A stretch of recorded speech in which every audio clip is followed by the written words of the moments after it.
सतनाम श्री वाहिगुरु जी। पंज प्याले पंज पीर, छठम पीर बैठा गुर भारी। अर्जन काया पलट कै, मूरत हर गोबिंद सवारी।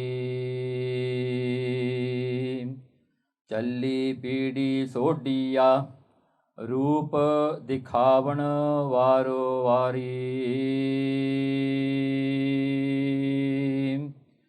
दल भंजन गुर सूरमा, बड़ जोधा बहु पर उपकारी।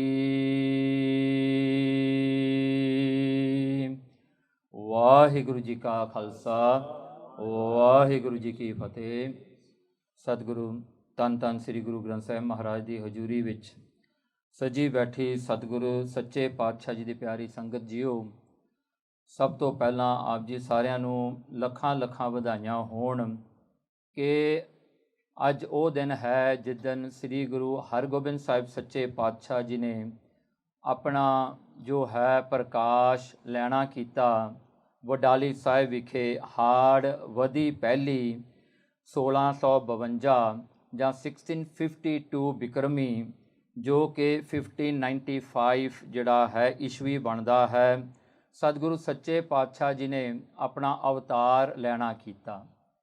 ਸ੍ਰੀ ਗੁਰੂ ਹਰਗੋਬਿੰਦ ਸਾਹਿਬ ਸੱਚੇ ਪਾਤਸ਼ਾਹ ਜੀ ਦਲ ਭੰਜਨ ਗੁਰ ਸੂਰਮਾ, ਬੜ ਜੋਧਾ ਬਹੁ ਪਰ ਉਪਕਾਰੀ ਹਨ। ਕਹਿੰਦੇ ਉਹ ਗੁਰੂ ਹਰਗੋਬਿੰਦ ਸਾਹਿਬ ਜੀ ਹਨ ਜੋ ਵੱਡੇ ਵੱਡੇ ਦਲਾਂ, ਵੱਡੀਆਂ ਵੱਡੀਆਂ ਫੌਜਾਂ ਨੂੰ ਮੱਧਮ ਪਾਉਣ ਵਾਲੇ, ਖਤਮ ਕਰਨ ਵਾਲੇ, ਜਿੱਤਣ ਵਾਲੇ। ਦਲ ਭੰਜਨ ਗੁਰ ਸੂਰਮਾ, ਕਹਿੰਦੇ ਗੁਰੂ ਵੀ ਐਸਾ ਹੈ ਜੋ ਵੱਡਾ ਸੂਰਮਾ ਹੈ। ਵੱਡ ਯੋਧਾ, ਕਹਿਣ ਲੱਗੇ ਬਹੁਤ ਵੱਡਾ ਯੋਧਾ ਵੀ ਹੈ, ਬਹੁਤ ਪਰ ਉਪਕਾਰੀ, ਨਾਲ ਪਰ ਉਪਕਾਰੀ ਵੀ ਹੈ। ਗੁਰੂ ਹਰਗੋਬਿੰਦ ਸਾਹਿਬ ਸੱਚੇ ਪਾਤਸ਼ਾਹ ਪਹਿਲੇ ਗੁਰੂ ਹਨ ਜਿਨ੍ਹਾਂ ਨੇ ਮੀਰੀ ਪੀਰੀਆਂ ਤਲਵਾਰਾਂ ਪਹਿਨ ਕਰਕੇ ਸਿੱਖੀ ਦੇ ਵਿੱਚ ਉਹ ਜਿਹੜਾ ਹਨ ਮੀਰੀ ਅਤੇ ਪੀਰੀ ਦੀ ਜੋ ਹੈ ਪਾਵਰ, ਸਪਿਰਿਚੁਅਲ ਪਾਵਰਸ ਐਂਡ ਜਿਹੜੀ ਵਰਲੀ ਪਾਵਰਸ ਨੂੰ ਮਹਾਰਾਜ ਨੇ ਇਕੱਠਿਆਂ ਕੀਤਾ। ਇਹ ਮਹਾਰਾਜ ਦਾ ਐਸਾ ਪਰ ਉਪਕਾਰ ਹੈ ਕਿਉਂਕਿ ਦੁਨੀਆ ਦੇ ਵਿੱਚ ਕੈਸਾ ਕਿਸੇ ਵੀ ਪੈਗੰਬਰ ਨੇ ਪਹਿਲਾਂ ਨਹੀਂ ਕੀਤਾ, ਨਾ ਕੋਈ ਕਰ ਸਕਦਾ ਸੀਗਾ ਜੋ ਸਤਿਗੁਰੂ ਗੁਰੂ ਹਰਗੋਬਿੰਦ ਸਾਹਿਬ ਜੀ ਨੇ ਕੀਤਾ। ਕਿਉਂਕਿ ਗੁਰੂ ਹਰਗੋਬਿੰਦ ਸਾਹਿਬ ਮਹਾਰਾਜ ਨੇ ਉਹ ਕੀਤਾ ਹੈ, ਜੇ ਆਪਾਂ ਆਮ ਬੋਲੀ ਵਿੱਚ ਨੂੰ ਸਮਝਣਾ ਚਾਹੀਏ, ਮਹਾਰਾਜ ਨੇ ਅੱਗ ਅਤੇ ਪਾਣੀ ਨੂੰ ਇਕੱਠਿਆਂ ਕਰ ਦਿੱਤਾ। ਪਰ ਜਦੋਂ ਪਾਣੀ ਅਤੇ ਅੱਗ ਨੂੰ ਇਕੱਠਾ ਕੀਤਾ, ਅੱਗ ਨੂੰ ਬੁਝਣ ਵੀ ਨਹੀਂ ਦਿੱਤਾ, ਪਾਣੀ ਨੂੰ ਸੁੱਕਣ ਵੀ ਨਹੀਂ ਦਿੱਤਾ। ਦੋਵੇਂ ਭਰਪੂਰ ਹਨ, ਦੋਵੇਂ ਐਲੀਮੈਂਟਸ ਜਿਹੜੇ ਇੱਕ ਦੂਜੇ ਦੇ ਅਗੇਂਸਟ ਹਨ, ਮਹਾਰਾਜ ਨੇ ਉਹਨਾਂ ਨੂੰ ਇਕੱਠਿਆਂ ਕਰ ਦਿੱਤਾ ਅਤੇ ਉਹ ਇਕੱਠਿਆਂ ਕਰਕੇ ਮਹਾਰਾਜ ਨੇ ਇੱਕ ਸੰਪੂਰਨਤਾ ਦਿੱਤੀ ਹੈ, ਇੱਕ ਕੰਪਲੀਟਨੈਸ ਦਿੱਤੀ ਹੈ ਇੱਕ ਮਨੁੱਖ ਨੂੰ। ਇਹ ਪਰ ਉਪਕਾਰ ਗੁਰੂ ਹਰਗੋਬਿੰਦ ਸਾਹਿਬ ਮਹਾਰਾਜ ਦਾ ਹੈ। ਹੁਣ ਆਪਾਂ ਥੋੜ੍ਹਾ ਜਿਹਾ ਇਤਿਹਾਸ ਵਾਚਣਾ ਹੈ ਸਤਿਗੁਰਾਂ ਦਾ। ਬਾਅਦ ਵਿੱਚ ਤੁਸੀਂ ਜਿਹੜਾ ਇਤਿਹਾਸ ਸੁਣੋਗੇ ਨਾ ਹੈਰਾਨ ਹੋ ਜਾਓਗੇ। ਮਹਾਰਾਜ ਦਾ ਇੱਕ ਜਿਹੜਾ ਵੱਡਾ ਗੁਣ ਹੈ ਨਾ, ਮਹਾਰਾਜ ਜੀ ਬਹੁਤ ਵੱਡੇ ਬਖਸ਼ਣਹਾਰ ਹਨ। ਕਿੱਡੇ ਕੁ ਵੱਡੇ ਬਖਸ਼ਣਹਾਰ ਹਨ, ਸੁਣ ਕੇ ਪੜ੍ਹ ਕੇ ਹੈਰਾਨਗੀ ਹੁੰਦੀ ਹੈ। ਐਡਾ ਵੱਡਾ ਯੋਧਾ ਹੈ, ਉਹਦੇ ਅੱਗੇ ਕੋਈ ਖੜ ਨਹੀਂ ਸਕਦਾ, ਉਹਦੇ ਅੱਗੇ ਜੰਗ ਵਿੱਚ ਕਿਸੇ ਦੀ ਹਿੰਮਤ ਨਹੀਂ ਪੈਂਦੀ। ਪਰ ਜਦੋਂ ਬਖਸ਼ਦਾ ਹੈ ਨਾ, ਵੱਡੇ ਵੱਡੇ ਗੁਨਾਹ ਵੀ ਜਿਹੜਾ ਹਨ ਟਾਈਮ ਬਿਲਕੁਲ ਹੀ ਨਹੀਂ ਲਾਉਂਦਾ, ਇੰਸਟੈਂਟਲੀ ਉਹਨਾਂ ਨੂੰ ਬਖਸ਼ ਦਿੰਦਾ ਹੈ। ਐਸਾ ਉਹ ਬਖਸ਼ਣਹਾਰ ਵੀ ਹੈ। ਹੁਣ ਗੁਰੂ ਹਰਗੋਬਿੰਦ ਸਾਹਿਬ ਮਹਾਰਾਜ ਦਾ ਜਿਹੜਾ ਪ੍ਰਕਾਸ਼ ਹੁੰਦਾ ਹੈ ਨਾ, ਇਹ ਸਾਰਾ ਇਤਿਹਾਸ ਗੁਰੂ ਅਰਜਨ ਦੇਵ ਜੀ ਮਹਾਰਾਜ ਦੇ ਸਮੇਂ ਵਿੱਚ ਸ਼ੁਰੂ ਹੁੰਦਾ ਹੈ, ਜਿਨ੍ਹਾਂ ਤੋਂ ਗੁਰਤਾ ਗੱਦੀ ਗੁਰੂ ਰਾਮਦਾਸ ਨੇ ਬਖਸ਼ਿਸ਼ ਕੀਤੀ। ਗੁਰੂ ਰਾਮਦਾਸ ਸੱਚੇ ਪਾਤਸ਼ਾਹ ਜੀ ਨੇ ਜਦੋਂ ਆਪਣੇ ਪੁੱਤਰਾਂ ਦੀ ਪਰਖ ਕੀਤੀ, ਪਰਖ ਹੁੰਦੀ ਆ ਨਾ, ਟੈਸਟ ਕਰਨਾ ਵੀ ਕੌਣ ਅਗਲਾ ਗੁਰੂ ਬਣੇਗਾ। ਹੁਣ ਦੇਖੋ, ਗੁਰੂ ਮਹਾਰਾਜ ਨੂੰ ਪਰਖਣ ਦੀ ਲੋੜ ਨਹੀਂ ਹੈ, ਮਹਾਰਾਜ ਨੂੰ ਸਭ ਪਤਾ ਹੀ ਹੈ। ਹੁਣ ਜਿਹੜਾ ਕੋਈ ਗੁਰੂ ਬਣਦਾ ਹੈ ਨਾ, ਉਹ ਪਰਮੇਸ਼ਰ ਆਪਣਾ ਸਰੂਪ ਧਾਰਨ ਕਰਕੇ ਦੁਨੀਆ ਵਿੱਚ ਆਉਂਦਾ, ਕੋਈ ਜਨਮ ਲੈ ਕੇ ਨਹੀਂ ਆਉਂਦਾ। ਆਪਾਂ ਇਉਂ ਨਾ ਕਹਿ ਲਈਏ ਜਿਵੇਂ ਕੋਈ ਜਿਹੜਾ ਹੈ ਕਮਾਈ ਕਰਕੇ ਗੁਰੂ ਬਣ ਸਕਦਾ, ਨਹੀਂ ਹੋ ਸਕਦਾ ਭਾਈ। ਕਮਾਈਆਂ ਵਾਲੇ ਤਾਂ ਬਥੇਰੇ ਹਨ, ਪਰ ਉਹਨਾਂ ਵਿੱਚੋਂ ਕੋਈ ਕਿੰਨੇ ਕੁ ਗੁਰੂ ਬਣਦੇ ਆ? ਨਹੀਂ, ਗੁਰੂ ਇਸ ਤਰ੍ਹਾਂ ਨਹੀਂ ਬਣ ਸਕਦੇ। ਉਹ ਤਾਂ ਧੁਰ ਤੋਂ ਪਰਮੇਸ਼ਰ ਜਿਵੇਂ ਆਉਂਦਾ ਹੈ, ਜਿਹੜੇ ਸਰੂਪ ਵਿੱਚ ਪਰਮੇਸ਼ਰ ਨੇ ਆਉਣਾ ਹੈ ਉਹੀ ਸਰੂਪ ਵਿੱਚ ਆਉਂਦਾ ਹੈ, ਅਤੇ ਉਹ ਸਰੂਪ ਜਿਹੜਾ ਹੈ ਫਿਕਸ ਹੋਇਆ ਹੋਇਆ, ਉਹ ਕਿਸੇ ਕੋਲ ਜਾਏਗਾ ਨਹੀਂ। ਪਰ ਗੁਰੂ ਮਹਾਰਾਜ ਜਿੰਨੇ ਵੀ ਕੌਤਕ ਕਰਦੇ ਆ ਨਾ, ਜਿਵੇਂ ਆਪਾਂ ਹਿਸਟਰੀ ਪੜ੍ਹਦੇ ਹਾਂ ਵੀ ਮਹਾਰਾਜ ਨੇ ਟੈਸਟ ਕੀਤਾ। ਹੁਣ ਦੇਖੋ ਗੁਰੂ ਰਾਮਦਾਸ ਮਹਾਰਾਜ ਜੀ ਅੰਮ੍ਰਿਤਸਰ ਵਿਖੇ ਹਨ, ਉਹਨਾਂ ਦੇ ਕੋਲ ਉਹਨਾਂ ਦੇ ਤਾਏ ਦਾ ਪੁੱਤਰ ਭਾਈ ਸਨਹਾਰੀ ਮਲ ਆਉਂਦਾ ਹੈ। ਉਹ ਕਹਿੰਦਾ ਹੈ ਕਿ ਮੇਰੇ ਲੜਕੇ ਦੀ ਸ਼ਾਦੀ ਹੈ ਲਾਹੌਰ ਵਿੱਚ, ਕਿ ਪਾਤਸ਼ਾਹ ਜੀ ਤੁਸੀਂ ਜ਼ਰੂਰ ਆਓ, ਕਿ ਮੇਰੇ ਪੁੱਤਰ ਦੀ ਸ਼ਾਦੀ ਹੈ, ਤੁਸੀਂ ਉਸ ਸ਼ਾਦੀ ਵਿੱਚ ਹਾਜ਼ਰ ਹੋਣਾ ਹੈ। ਤੇ ਗੁਰੂ ਰਾਮਦਾਸ ਮਹਾਰਾਜ ਜੀ ਕਹਿੰਦੇ ਪਹਿਲੀ ਗੱਲ ਤਾਂ ਅਸੀਂ ਨਹੀਂ ਜਾ ਸਕਦੇ ਕਿਉਂਕਿ ਸੰਗਤ ਬਹੁਤ ਆਉਂਦੀ ਹੈ ਅੰਮ੍ਰਿਤਸਰ ਵਿਖੇ। ਦੂਸਰੀ ਗੱਲ ਹੈ ਜੇ ਅਸੀਂ ਗਏ ਤਾਂ ਸੰਗਤ ਵੀ ਸਾਡੇ ਨਾਲ ਜਾਏਗੀ ਤੇ ਇਹ ਜਿਹੜੀ ਕਰਾਊਡ ਬਹੁਤ ਵੱਡੀ ਹੋ ਜਾਣੀ ਆ, ਥੋਤੋਂ ਸੰਭਾਲੀ ਨਹੀਂ ਜਾਣੀ, ਤੁਹਾਡਾ ਖਰਚਾ ਵੀ ਵੱਧ ਜਾਏਗਾ ਤੇ ਥੋਤੋਂ ਸੰਭਾਲੀ ਨਹੀਂ ਜਾਣੀ। ਮਹਾਰਾਜ ਨੇ ਇਹ ਸਾਰੀਆਂ ਲੌਜਿਸਟਿਕ ਇਸ਼ੂਜ਼ ਦੇਖ ਕੇ ਤੇ ਇਹ ਸਭ ਕੁਝ ਕਹਿ ਕੇ ਸਨਹਾਰੀ ਮਲ ਨੂੰ ਕਿਹਾ ਕਿ ਅਸੀਂ ਨਹੀਂ ਜਾ ਸਕਦੇ। ਉਸ ਤੋਂ ਬਾਅਦ ਕੀ ਹੁੰਦਾ, ਸਨਹਾਰੀ ਮਲ ਕਹਿੰਦਾ ਆਪਣੇ ਪੁੱਤਰ ਨੂੰ ਭੇਜ ਦਿਓ, ਤੁਹਾਡੇ 3 ਪੁੱਤਰ ਨੇ ਤੇ ਇਹ 3 ਪੁੱਤਰਾਂ ਵਿੱਚੋਂ ਕਿਸੇ ਨੂੰ ਭੇਜ ਦਿਓ। ਮਹਾਰਾਜ ਨੇ ਬਾਬਾ ਪ੍ਰਿਥੀ ਚੰਦ ਨੂੰ ਪੁੱਛਿਆ ਪਹਿਲਾਂ ਕਿ ਪੁੱਤਰ ਤੂੰ ਚਲਿਆ ਜਾ। ਹੁਣ ਪ੍ਰਿਥੀ ਚੰਦ ਜਿਹੜਾ ਸੀ ਪਹਿਲਾਂ ਤੋਂ ਹੀ ਇਹਦੀ ਖੋਟੀ ਨੀਤ ਸੀਗੀ, ਇਹਨੇ ਪੈਸਾ ਇਕੱਠਾ ਕਰਨਾ ਸੀ, ਇਹਦੀ ਨੀਤ ਸੀ ਮੈਂ ਗੁਰੂ ਬਣਾਂਗਾ ਅਗਲਾ। ਇਹ ਜਿਹੜੀਆਂ ਖੋਟੀਆਂ ਜਿਹੜੀਆਂ ਚਾਲਾਂ ਪਹਿਲਾਂ ਹੀ ਖੇਡ ਰਿਹਾ ਸੀਗਾ। ਸੋ ਉਹ ਕਹਿੰਦਾ ਜੇ ਮੈਂ ਲਾਹੌਰ ਚਲਿਆ ਗਿਆ, ਮਹਾਰਾਜ ਨੇ ਪਿੱਛੋਂ ਕਿਤੇ ਮੇਰੇ ਭਰਾਵਾਂ ਨੂੰ ਗੁਰਤਾ ਗੱਦੀ ਨਾ ਦੇ ਦੇਵੇ, ਤੇ ਉਹਨੇ ਟਾਲਾ ਮਟੋਲਾ ਕਰਕੇ ਨਹੀਂ ਗਿਆ। ਮਹਾਰਾਜ ਨੇ ਬਾਬਾ ਮਹਾਦੇਵ ਨੂੰ ਸੱਦਿਆ, ਦੂਜੇ ਪੁੱਤਰ ਨੂੰ। ਗੁਰੂ ਰਾਮਦਾਸ ਨੂੰ ਜਿਹੜਾ ਉਹੀ ਜਵਾਬ ਬਾਬਾ ਮਹਾਦੇਵ ਨੇ ਦਿੱਤਾ, ਕਹਿੰਦਾ ਮੈਂ ਮਸਤ ਹਾਂ, ਮੇਰੇ ਵਾਸਤੇ ਨਾ ਕੋਈ ਤਾਇਆ ਨਾ ਕੋਈ ਚਾਚਾ ਨਾ ਕੋਈ ਪਿਓ, ਕਹਿੰਦਾ ਦੁਨੀਆ ਵਿੱਚ ਕੌਣ ਕਿਸੇ ਦਾ ਹੈ। ਉਹਨੇ ਇਹ ਗੱਲ ਕਹਿ ਕੇ ਸਾਰ ਦਿੱਤਾ ਤੇ ਅਖੀਰਲੇ ਰਹਿ ਗਏ ਗੁਰੂ ਅਰਜਨ ਦੇਵ ਜੀ ਸੱਚੇ ਪਾਤਸ਼ਾਹ। ਹੁਣ ਗੁਰੂ ਅਰਜਨ ਦੇਵ ਜੀ ਮਹਾਰਾਜ ਨੂੰ ਜਦੋਂ ਆ ਕੇ ਕਿਹਾ, ਮਹਾਰਾਜ ਨੇ ਕੋਈ ਜਵਾਬ ਨਹੀਂ ਦਿੱਤਾ, ਮੱਥਾ ਟੇਕਿਆ। ਪਰ ਮਹਾਰਾਜ ਨੂੰ ਦੁੱਖ ਤਾਂ ਬਹੁਤ ਸੀਗਾ ਕਿਉਂਕਿ ਉਹਨਾਂ ਨੇ ਦਰਸ਼ਨ ਮਹਾਰਾਜ ਦੇ ਹਰ ਰੋਜ਼ ਕਰਨੇ ਹਨ। ਹੁਣ ਗੁਰੂ ਅਰਜਨ ਦੇਵ ਜੀ ਵਾਸਤੇ ਗੁਰੂ ਰਾਮਦਾਸ ਇੱਕ ਗੁਰੂ ਤੋਂ ਵੱਧ, ਉਹਨਾਂ ਦੇ ਜਿਹੜਾ ਹਨ ਪਿਤਾ ਨਾਲੋਂ ਵੱਧ ਗੁਰੂ ਹੈ। ਉਹਨਾਂ ਵਾਸਤੇ ਗੁਰੂ ਰਾਮਦਾਸ ਇੱਕ ਪਰਮੇਸ਼ਰ ਰੂਪ ਨੇ।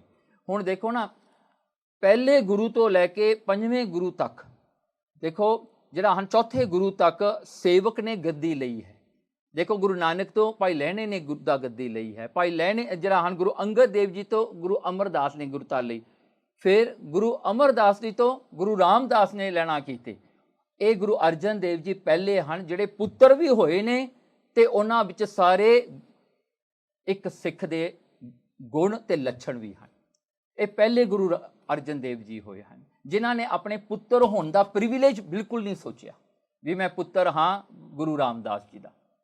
ਤੋ ਉਹਨਾਂ ਨੇ ਸੇਵਕ ਦੀ ਤਰ੍ਹਾਂ ਮਹਾਰਾਜ ਦੀ ਸੇਵਾ ਵੀ ਕੀਤੀ, ਸ਼ਰਧਾ ਵੀ ਰੱਖੀ, ਪਿਤਾ ਨੂੰ ਪਰਮੇਸ਼ਰ ਸਮਾਨ ਜਾਣਿਆ। ਜਵਾਬ ਨਹੀਂ ਦਿੱਤਾ, ਮੱਥਾ ਟੇਕ ਦਿੱਤਾ, ਇਹੀ ਬੇਨਤੀ ਕੀਤੀ ਪਾਤਸ਼ਾਹ ਕਿਦੋਂ ਸੱਦਿਓਗੇ ਮੁੜ ਕੇ। ਕਹਿੰਦੇ ਪੁੱਤਰ ਫਿਕਰ ਨਾ ਕਰੀ, ਜਦੋਂ ਅਸੀਂ ਤੈਨੂੰ ਸੱਦਾਂਗੇ ਤੁਸੀਂ ਉਦੋਂ ਆਉਣਾ ਹੈ। ਗੁਰੂ ਅਰਜਨ ਦੇਵ ਜੀ ਚਲੇ ਗਏ, ਲਾਹੌਰ ਜਾ ਕੇ ਵਿਆਹ ਵੀ ਹੋ ਗਿਆ, ਸਭ ਕੁਝ ਹੋ ਗਿਆ। 6 ਮਹੀਨੇ ਹੋ ਗਏ, ਗੁਰੂ ਅਰਜਨ ਦੇਵ ਜੀ ਢੀਕਦੇ ਰਹੇ ਵੀ ਹੁਣ ਸੱਦਿਆ, ਹੁਣ ਸੱਦਿਆ, ਹੁਣ ਸੱਦਿਆ, ਨਹੀਂ ਸੱਦਿਆ। ਗੁਰੂ ਅਰਜਨ ਦੇਵ ਜੀ ਨੂੰ 3 ਸਾਲ ਹੋ ਗਏ ਸੀ ਲਾਹੌਰ ਵਿੱਚ ਰਹਿੰਦੇ ਹਨ। ਸੋ ਮਹਾਰਾਜ ਨੇ ਚਿੱਠੀਆਂ ਲਿਖੀਆਂ। ਸੋ ਉਹ ਚਿੱਠੀਆਂ ਵੀ ਜਦੋਂ ਆਉਂਦੀਆਂ ਸਨ, ਉਹ ਵੀ ਪ੍ਰਿਥੀ ਚੰਦ ਪਹਿਲਾਂ ਹੀ ਲੁਕੋ ਲੈਂਦਾ ਸੀ। ਚਲੋ ਇਤਿਹਾਸ ਲੰਮਾ ਪਰ ਥੋੜਾ ਜਿਹਾ ਕਰਕੇ ਅੱਗੇ ਲੰਘਣਾ ਹੈ। ਸੋ ਪ੍ਰਿਥੀ ਚੰਦ ਨੇ ਲੁਕੋ ਲੈਣਾ, ਪਹਿਲੀ ਚਿੱਠੀ ਲੁਕੋ ਲਈ, ਦੂਜੀ ਲੁਕੋ ਲਈ, ਤੀਜੀ ਜਿਹੜੀ ਸੀ ਉਹ ਗੁਰੂ ਰਾਮਦਾਸ ਕੋਲ ਪਹੁੰਚ ਗਈ। ਮਹਾਰਾਜ ਨੇ ਚਿੱਠੀ ਦੇਖ ਕੇ ਗੁਰੂ ਅਰਜਨ ਦੇਵ ਜੀ ਨੂੰ ਸੱਦ ਲਿਆ। ਮਹਾਰਾਜ ਉਦੋਂ 18 ਸਾਲ ਦੀ ਉਮਰ ਸੀ, 18 ਈਅਰਸ ਓਲਡ ਦੇ ਸਨ। ਸੋ ਮਹਾਰਾਜ ਜੀ ਵਾਪਸ ਆਏ ਤੇ ਮਹਾਰਾਜ ਗੁਰੂ ਰਾਮਦਾਸ ਨੇ ਗੁਰਤਾ ਗੱਦੀ ਆਪਣੇ ਛੋਟੇ ਪੁੱਤਰ ਨੂੰ ਦੇ ਦਿੱਤੀ, ਬਾਬਾ ਪ੍ਰਿਥੀ ਚੰਦ ਨੂੰ ਨਹੀਂ ਦਿੱਤੀ। ਇਹ ਗੱਲ ਬਾਬਾ ਪ੍ਰਿਥੀ ਚੰਦ ਨੂੰ ਚੰਗੀ ਨਾ ਲੱਗੀ। ਉਹ ਹਮੇਸ਼ਾ ਇਹੀ ਜਿਹੜਾ ਹਨ ਉਦਮ ਵਿੱਚ ਰਿਹਾ ਕਿ ਕਿਵੇਂ ਨਾ ਕਿਵੇਂ ਮੈਂ ਆਪਣੇ ਭਰਾ ਗੁਰੂ ਅਰਜਨ ਦੇਵ ਜੀ ਨੂੰ ਮਰਵਾ ਦੇਵਾਂ। ਇੱਥੋਂ ਤੱਕ ਸੀ ਉਹਦੀ ਵੈਰ ਵੀ ਇਹਨੂੰ ਮਾਰੇ ਦੇਣਾ, ਇਹਨੂੰ ਮਾਰ ਕੇ ਗੱਦੀ ਤੇ ਮੈਂ ਬਹਿਣਾ ਹੈ। ਕਿੱਥੋਂ ਤੱਕ ਇਹ ਗਿਆ ਤੁਸੀਂ ਹੈਰਾਨ ਹੋ ਜਾਓਗੇ ਸੁਣ ਕੇ ਕਿ ਇਹਨੇ ਜਿਹੜਾ ਹਨ ਪਹਿਲੀ ਗੱਲ ਜਿਹੜਾ ਹਨ ਮਹਾਰਾਜ ਦੇ ਅਗੇਂਸਟ ਜਿਹੜਾ ਹੈ ਸੰਗਤਾਂ ਨੂੰ ਕਰਨਾ ਕਿਹਾ, ਸੰਗਤਾਂ ਨੂੰ ਜਾ ਕੇ ਚੱਕਣਾ ਸ਼ੁਰੂ ਕਰਤਾ। तो बहुत कुछ इन्हें किया।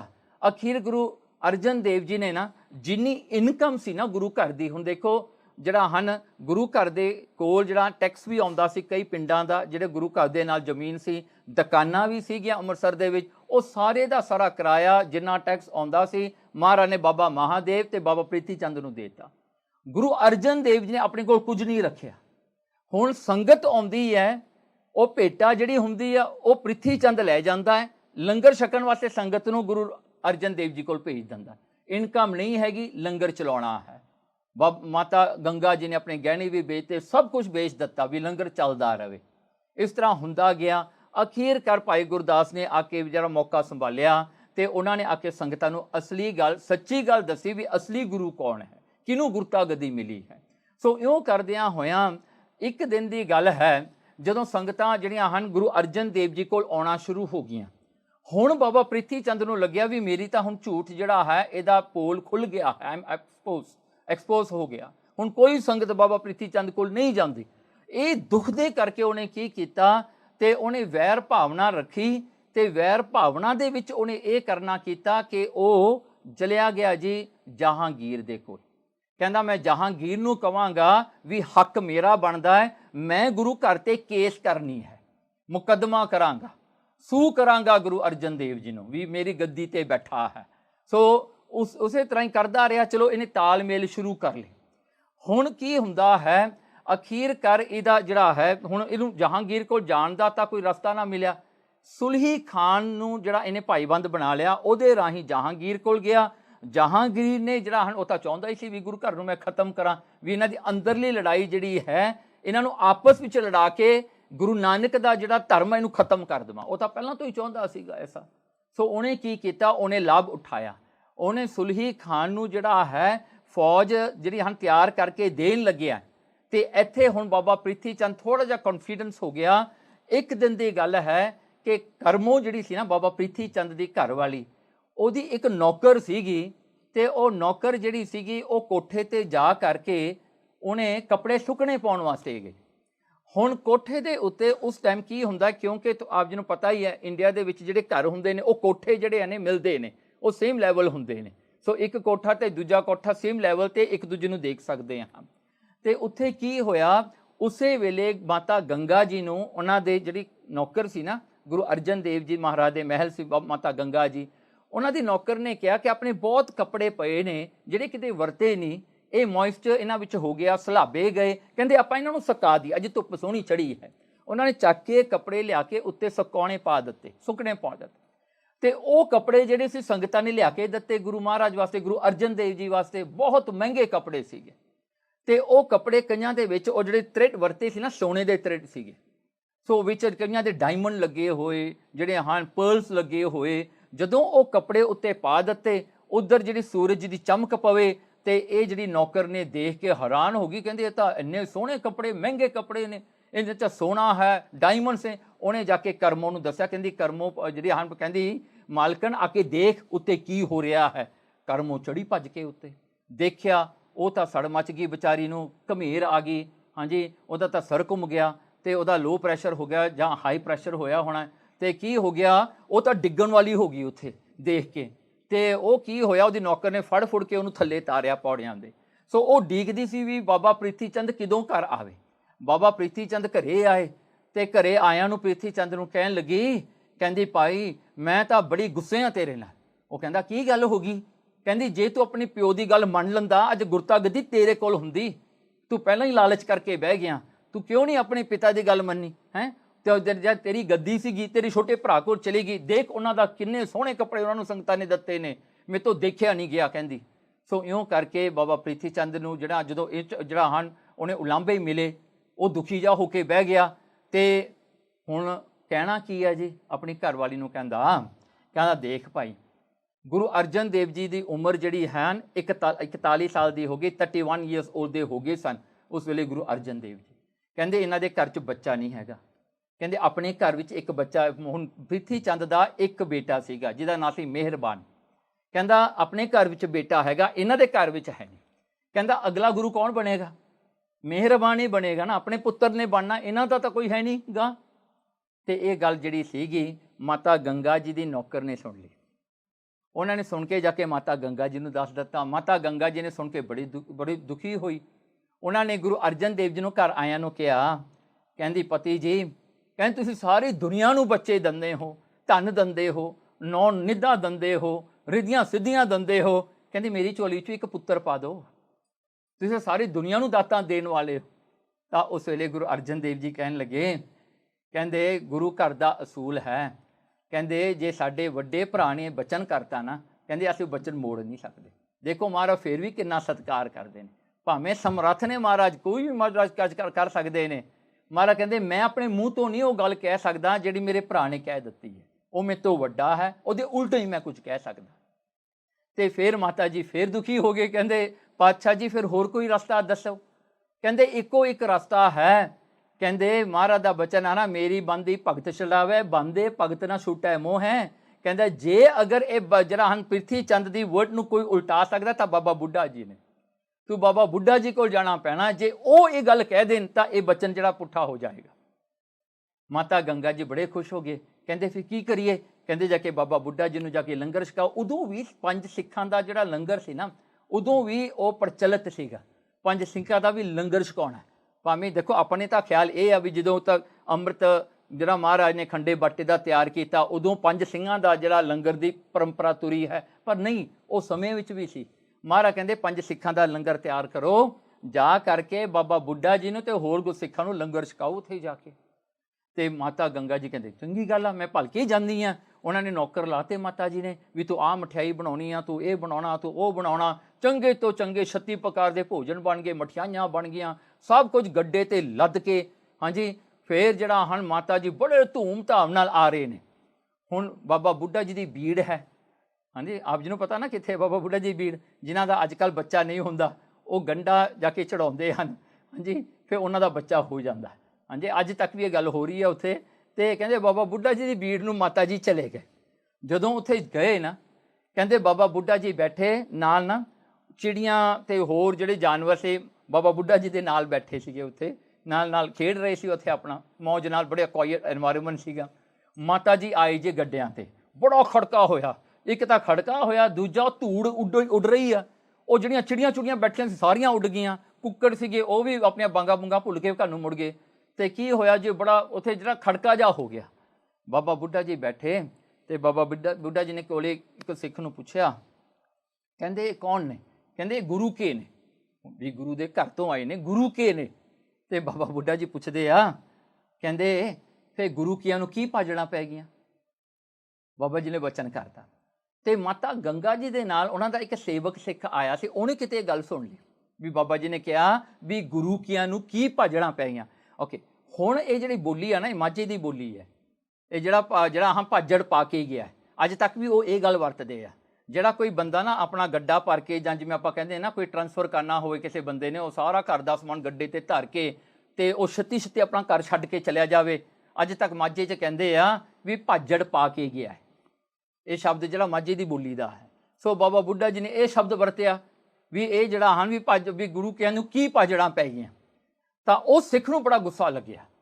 उस सिख ने कहा कि बाबा जी तुहानूं पता नहीं है कौन ने? ये जिहड़े गुरु नूं तुसीं मनदे हो ना, ये गुरु दे महल ने, ते गुरु दे बचनां नाल इत्थे आए आ कि तूं कहना मूर्ख दा जट तू की कह रहा? उन्होंने बाबा बुढ़ा जी ये गल कह दित्ती। बाबा बुढ़ा जी उहदे वल देख के कहंदे भाई तू बड़ा सूर मूंहों भड़किया फिरदा है, भखिया फिरदा है। उन्होंने सूर कह दिता। बाबा बुढ़ा जी ने वचन कर दिता। की होया जी, उन्होंने जिहड़ा हाँ कोल सिख खड़ा कहंदा भाई तू की कीता? बाबा बुढ़ा जी का वचन तो पूरे हुंदे ने, इन्हां दी जुबान ते तां आप गुरु नानक बैठा है, तैनूं हुण कहता सूर तू सूरे बनेगा। वो फिर डिग पिया बाबा बुढ़ा जी के चरणों ते, कहंदे बाबा जी माफ़ कर दो, मैं तो कह हो गया। बाबा जी कहंदे भाई हुण तां तैनूं सूर बनना ही पऊ, हुण तेरा जिहड़ा हाँ तेरी मौत होने तो बाद तैनूं सूर की जोन मिलनी आ। कहंदे फिर उन्हें सोचा भी ये भी मैं पुछ लवां, हुण भी मेरा पार उतारा किवें होवेगा, मैं हुण ये जून तो किवें छुट्टांगा? कहना मैं भी गुरु घर की सेवा की है। बाबा बुढ़ा जी कहंदे गुरु अर्जन देव जी के घर च साहिबजादे ने प्रकाश लैना है। कहंदे वो जो प्रकाश लेगा जदों वो शिकार खेडन वास्ते वडाली आएगा, वो तेरा पार उतारा करेगा। तो बाबा जी ने वचन करता।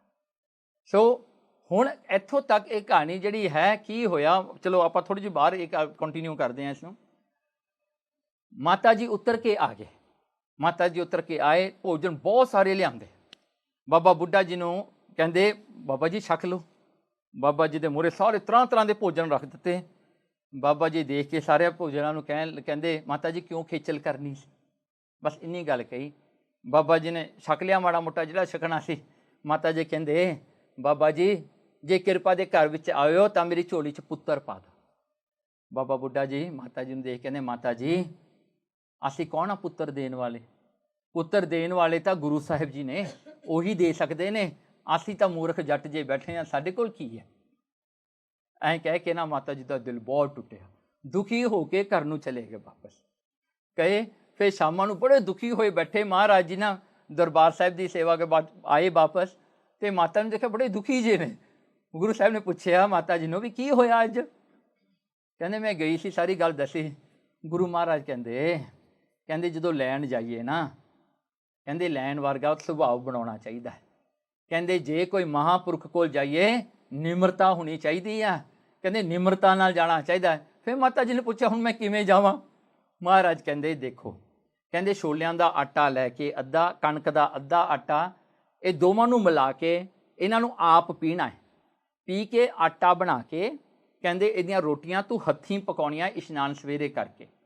ਉਸ ਤੋਂ ਬਾਅਦ ਕਹਿੰਦੇ ਦਹੀਂ ਲੈ ਲੈਣਾ ਹੈ, ਦਹੀਂ ਵੀ ਜਿਹੜਾ ਮਿੱਠਾ ਕਰਕੇ ਦਹੀਂ ਜਿਹੜਾ ਹੈ ਉਹ ਲੈ ਲੈਣਾ ਹੈ। ਤੀਜਾ ਇੱਕ ਗੱਠਾ ਮਤਲਬ ਕਿ ਆਨੀਅਨ, ਕਹਿੰਦੇ ਉਹ ਗੰਢਾ ਲੈ ਲੈਣਾ ਨਾਲ ਕੋਲ। ਕਹਿੰਦੇ ਉਹ ਰੱਖ ਕੇ ਤੂੰ ਆਪਣੇ ਸੀਸ ਤੇ ਨੰਗੇ ਪੈਰੀਂ ਤੁਰ ਕੇ ਜਾਣਾ ਹੈ। ਅੰਮ੍ਰਿਤ ਵੇਲੇ ਉੱਠ ਕੇ ਕਰਕੇ ਤੇ ਬਾਬਾ ਬੁੱਢਾ ਜੀ ਦੇ ਕੋਲ ਬ੍ਰੇਕਫਾਸਟ ਟਾਈਮ ਤੋਂ ਪਹਿਲਾਂ ਪਹੁੰਚ ਜਾਣਾ ਹੈ। ਮਾਤਾ ਜੀ ਨੇ ਸਾਰੀ ਰਾਤ ਸੇਵਾ ਕੀਤੀ, ਕਰਕੇ ਆਪ ਆਟਾ ਪੀਣਾ ਕੀਤਾ, ਸਭ ਸੇਵਾ ਆਪ ਕਰਕੇ ਜਿਵੇਂ ਮਹਾਰਾਜ ਨੇ ਦੱਸਿਆ ਸੀ।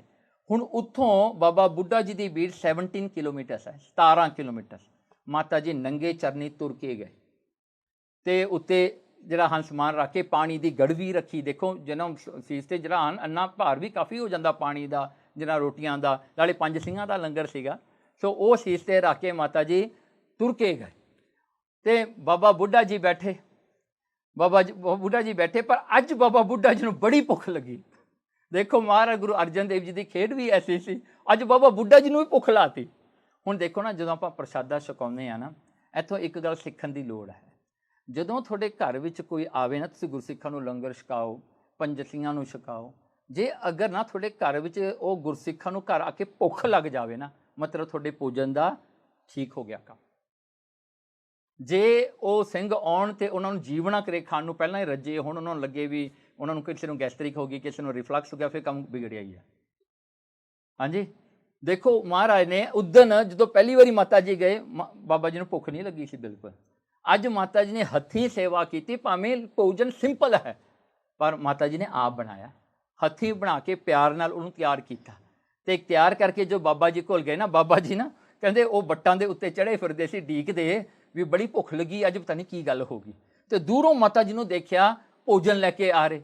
ਬਾਬਾ ਬੁੱਢਾ ਜੀ ਭੱਜ ਕੇ ਗਏ ਮਾਤਾ ਜੀ ਕੋਲ, ਜਾ ਕੇ ਆਪ ਤਾਰਿਆ, ਤਾਰ ਕਰਕੇ ਪੈਰੀ ਹੱਥ ਲਾਇਆ, ਮਾਤਾ ਜੀ ਨੂੰ ਬੜੇ ਸਤਿਕਾਰ ਨਾਲ ਬਿਠਾਇਆ। ਕਹਿੰਦੇ ਮਾਤਾ ਜੀ ਪਰੋਸ ਦਿਓ ਛੱਤੀ ਲੰਗਰ, ਹੁਣ ਮੈਨੂੰ ਬੜੀ ਭੁੱਖ ਲੱਗੀ ਆ। ਕਹਿੰਦੇ ਅੱਜ ਪਤਾ ਨਹੀਂ ਕੀ ਗੱਲ ਆ, ਕਹਿੰਦੇ ਬਹੁਤ ਭੁੱਖ ਲੱਗੀ ਅੱਜ। ਤੇ ਮਾਤਾ ਜੀ ਨੇ ਲੰਗਰ ਪਰੋਸ ਦਿੱਤਾ ਤੇ ਖਾਂਦੇ ਖਾਂਦੇ ਅੱਧੇ ਰਾਹ 'ਚ ਪਹੁੰਚੇ। ਕਹਿੰਦੇ ਮਾਤਾ ਜੀ ਮਾਵਾਂ ਨੂੰ ਹੀ ਪਤਾ ਹੁੰਦਾ ਨਾ ਜੋ ਪੁੱਤਰ ਨੂੰ ਭੁੱਖ ਲੱਗੇ, ਹੋਰਾਂ ਨੂੰ ਨਹੀਂ ਪਤਾ ਹੁੰਦਾ। ਕਹਿੰਦੇ ਮਾਤਾ ਨੂੰ ਪਤਾ ਹੁੰਦਾ ਹੈ, ਮਾਂ ਨੂੰ ਇਹ ਗੱਲ ਦਾ ਪਤਾ ਲੱਗ ਜਾਂਦਾ ਹੈ। ਕਹਿੰਦੇ ਮਾਂ ਤੂੰ ਅੱਜ ਮੇਰੇ ਵਾਸਤੇ ਭੋਜਨ ਲੈ ਕੇ ਆਈ ਹੈ। ਸੋ ਬੜੀ ਖੁਸ਼ੀ ਨਾਲ ਖਾ ਲਿਆ। ਤੇ ਫਿਰ ਮਾਤਾ ਜੀ ਨੇ ਬੜੇ ਝਿਜਕ ਦੇ ਨਾਲ ਪੁੱਛਿਆ, ਕਹਿੰਦੇ ਬਾਬਾ ਜੀ ਫਿਰ ਕਿਰਪਾ ਕਰ ਦਿਓ ਅੱਜ। ਤੇ ਬਾਬਾ ਜੀ ਉਸ ਵੇਲੇ ਨਾ ਹੱਥ ਧੋ ਰਹੇ ਸੀਗੇ, ਹੱਥ ਧੋ ਕੇ ਹਟੇ ਤੇ ਕੀ ਹੋਇਆ, ਹਵਾ ਬਹੁਤ ਆਈ, ਹਵਾ ਦੇ ਨਾਲ ਕਾਲੇ ਬੱਦਲ ਆ ਗਏ ਤੇ ਬਿਜਲੀ ਚਮਕੀ ਉੱਤੋਂ। ਬਾਬਾ ਬੁੱਢਾ ਦੇ ਹੱਥ ਦੇ ਵਿੱਚ ਉਸ ਵੇਲੇ ਗੱਠਾ ਸੀਗਾ, ਗੰਢਾ। ਉਹਨਾਂ ਨੇ ਲੈ ਕੇ ਆਪਣੇ ਦੂਜਾ ਮੁੱਕਾ ਲੈ ਕੇ ਉਹ ਗੰਢੇ ਨੂੰ ਤੋੜਿਆ ਤੇ ਕਹਿੰਦੇ ਮਾਤਾ ਜੀ ਐਸਾ ਪੁੱਤਰ ਹੋਵੇਗਾ ਤੁਹਾਡਾ। ਕਹਿੰਦਾ ਉਹਦੀ ਜਿਹੜੀ ਕਿਰਪਾਨ ਹੈ, ਤਲਵਾਰ, ਕਹਿੰਦੇ ਜਿਵੇਂ ਬਿਜਲੀ ਚਮਕਦੀ ਹੈ ਉਹ ਰਣ ਭੂਮੀ ਵਿੱਚ ਇਉਂ ਚਮਕਿਆ ਕਰੇਗੀ। ਕਹਿੰਦੇ ਜਿਵੇਂ ਗੱਠਾ ਭੰਨਿਆ, ਕਹਿੰਦਾ ਮੁਗਲਾਂ ਦਾ ਸਿਰ ਭੰਨ ਦਿਆ ਕਰੇਗਾ ਉਹ। ਕਹਿੰਦਾ ਐਸਾ ਤਗੜਾ ਪੁੱਤਰ ਹੋਵੇਗਾ ਤੇਰੇ ਘਰ। ਕਹਿੰਦਾ ਐਸਾ ਪੁੱਤਰ ਨਾ ਕਿਤੇ ਹੋਇਆ ਨਾ ਕਿਤੇ ਹੋਵੇਗਾ। ਕਹਿੰਦੇ ਉਹ ਪ੍ਰਤੱਖ ਪਰਮੇਸ਼ਰ ਆਪ ਤੇਰੇ ਘਰ ਵਿੱਚ ਆਏਗਾ। ਸੋ ਇਹ ਗੱਲ ਜਿਹੜਾ ਹੁਣ ਵਰ ਲੈ ਕੇ ਮਾਤਾ ਜੀ ਬਹੁਤ ਖੁਸ਼ ਹੋ ਕੇ ਮਾਤਾ ਜੀ ਤਾਂ ਚਲੇ ਗਏ। ਹੁਣ ਉਹ ਸਾਖੀ ਹੁਣ ਸੁਣੋ ਆਪਣੀ ਭੁੱਲਣ ਤੋਂ ਪਹਿਲਾਂ। ਉਹ ਸਿੱਖ ਜਿਹੜਾ ਸੀਗਾ ਨਾ, ਜਦੋਂ ਬਣ ਗਿਆ ਜੀ ਸੂਰ, ਉਹ ਮਰ ਕੇ ਉਹਦੀ ਮੌਤ ਹੋ ਗਈ, ਉਹ ਸੂਰ ਬਣ ਗਿਆ। ਗੁਰੂ ਹਰਗੋਬਿੰਦ ਸਾਹਿਬ ਮਹਾਰਾਜ ਇੱਕ ਦਿਨ ਜਿਹੜਾ ਹਨ, ਚਲੋ ਆਪਾਂ ਥੋੜ੍ਹਾ ਫਿਊਚਰ 'ਚ ਚੱਲੀਏ, ਮਹਾਰਾਜ ਇੱਕ ਦਿਨ ਅੰਮ੍ਰਿਤਸਰ ਬੈਠੇ, ਭਾਈ ਭਾਨਾ ਜੀ ਜਿਹੜੇ ਸੀ ਨਾ ਬਾਬਾ ਬੁੱਢਾ ਜੀ ਦੇ ਪੁੱਤਰ ਸੀਗੇ, ਤੇ ਕੁਝ ਕੁ ਸਿੱਖਾਂ ਨੇ ਰਲ ਕੇ, ਬਾਬਾ ਬਿਧੀ ਚੰਦ ਹੋਏ, ਭਾਈ ਜੇਠਾ ਜੀ ਹੋਏ, ਸਾਰਿਆਂ ਨੇ ਰਲ ਕੇ ਮਹਾਰਾਜ ਨੂੰ ਪੁੱਛਿਆ, ਕਹਿੰਦੇ ਆਪਾਂ ਵਡਾਲੀ ਸਾਹਿਬ ਚਲੀਏ ਮਹਾਰਾਜ, ਜਿੱਥੇ ਥੋੜਾ ਪ੍ਰਕਾਸ਼ ਹੋਇਆ, ਆਪਾਂ ਉਹ ਅਸਥਾਨ ਦੇ ਜਾ ਕੇ ਦਰਸ਼ਨ ਕਰੀਏ। ਤੇ ਮਹਾਰਾਜ ਕਹਿੰਦੇ ਚਲੋ ਚਲੀਏ। ਮਹਾਰਾਜ ਉੱਥੇ ਵਡਾਲੀ ਸਾਹਿਬ ਪਹੁੰਚਦੇ ਹੀ ਆ ਨਾ, ਤੇ ਹਾਜੇ ਲੰਗਰ ਛਕਿਆ ਹੀ ਆ, ਉਹ ਪਿੰਡ ਦੇ ਲੋਕ ਆ ਗਏ, ਕਹਿੰਦੇ ਮਹਾਰਾਜ ਇੱਥੇ ਇੱਕ ਜੰਗਲੀ ਸੂਰ ਆਉਂਦਾ ਹੈ, ਸਾਡੀਆਂ ਸਾਰੀਆਂ ਜਿਹੜੀਆਂ ਖੇਤੀਆਂ ਖਰਾਬ ਕਰਕੇ ਚਲਿਆ ਜਾਂਦਾ ਹੈ, ਉਹਨੇ ਬੜਾ ਤੰਗ ਕੀਤਾ ਹੋਇਆ ਹੈ, ਤੇ ਉਹ ਸੂਰ ਬਹੁਤ ਵੱਡਾ ਹੈ, ਕਹਿੰਦੇ ਉਹ ਆਕਾਰ ਦਾ ਬਹੁਤ ਵੱਡਾ ਹੈ ਤੇ ਬੜਾ ਤਕੜਾ ਹੈ, ਕਿਸੇ ਨੂੰ ਨੇੜੇ ਨਹੀਂ ਲੱਗਣ ਦਿੰਦਾ। ਕਹਿੰਦੇ ਜਦੋਂ ਸੂਰ ਆਉਂਦਾ ਕਹਿੰਦੇ ਸਾਰੇ ਲੋਕ ਭੱਜ ਜਾਂਦੇ ਨੇ, ਲੁਕ ਜਾਂਦੇ ਨੇ, ਤੇ ਜੇ ਉਹਨੂੰ ਪਤਾ ਲੱਗ ਜਾਵੇ ਤਾਂ ਮਾਰ ਵੀ ਦਿੰਦਾ। ਸੋ ਕਹਿੰਦੇ ਵੀ ਮਹਾਰਾਜ ਕਿਰਪਾ ਕਰੋ। ਮਹਾਰਾਜ ਉਹ ਖੜੇ ਹੋ ਗਏ, ਕਹਿੰਦੇ ਚਲੋ ਸਾਰੀ ਫੌਜ ਨੂੰ, ਕਹਿੰਦੇ ਪੈਂਦੇ ਖਾਂ ਵੀ ਨਾਲ ਸੀਗਾ, ਕਹਿੰਦੇ ਤੂੰ ਵੀ ਚੱਲ, ਸਾਰੇ ਚਲੋ ਚਲੋ ਸ਼ਿਕਾਰ ਕਰੀਏ। ਤੇ ਚਲੇ ਗਏ ਜੀ, ਸਾਰੇ ਗਏ। ਤੇ ਕੀ ਹੋਇਆ ਜੀ, ਸੂਰ ਮੂਹਰੇ ਆ ਕੇ ਖੜ ਗਿਆ। ਉਹ ਸੂਰ ਡਰਦਾ ਨਹੀਂ ਸੀ ਕਿਸੇ ਤੋਂ। ਤੇ ਮਹਾਰਾਜ ਦੇ ਕੋਲ ਜਿਹੜੇ ਹਨ ਫੌਜਾਂ ਖੜੀਆਂ ਸੀ, ਉਹ ਜਦੋਂ ਸੂਰ ਨੂੰ ਫੁੰਕਾਰੇ ਮਾਰਦਾ ਹੁੰਦਾ ਨਾ, ਹੋਰ ਤਰ੍ਹਾਂ ਸਾਜਾ ਮਾਰਦਾ ਹੁੰਦਾ, ਉਹ ਸੁਣ ਕੇ ਜਿਹੜੇ ਹਨ ਬਾਕੀ ਤਾਂ ਸਾਰੇ ਭੱਜ ਗਏ ਜੀ, ਕਹਿੰਦੇ ਇਹਨੇ ਨਹੀਂ ਛੱਡਣਾ, ਇਹ ਤਾਂ ਮਾਰੇਗਾ ਹੀ ਮਾਰੇਗਾ ਅੱਜ। ਤੇ ਕੀ ਹੋਇਆ, ਪੈਂਦੇ ਖਾਂ ਕੋਲੇ ਖੜਾ ਸੀ, ਪੈਂਦੇ ਖਾਂ ਦੇ ਮਨ ਵਿੱਚ ਆਇਆ, ਲੈ ਇਹ ਸੂਰ ਕੀ ਜਿੱਦਾਂ ਮੈਂ ਮਾਰ ਲਵਾਂਗਾ। ਸੋ ਕੀ ਹੋਇਆ ਜੀ, ਮਹਾਰਾਜ ਨੇ ਉਹ ਸੁਣ ਲਿਆ, ਉਹਦਾ ਦਿਲ ਦੀ ਗੱਲ ਉਹਦੀ ਜਾਣ ਲਈ। ਮਹਾਰਾਜ ਗੁਰੂ ਹਰਗੋਬਿੰਦ ਸਾਹਿਬ ਜੀ ਕਹਿੰਦੇ ਪੈਂਦੇ ਖਾਂ ਨੂੰ, ਕਹਿੰਦੇ ਤੂੰ ਜਾ ਪਹਿਲਾਂ, ਚੱਲ ਤੂੰ ਜਾ।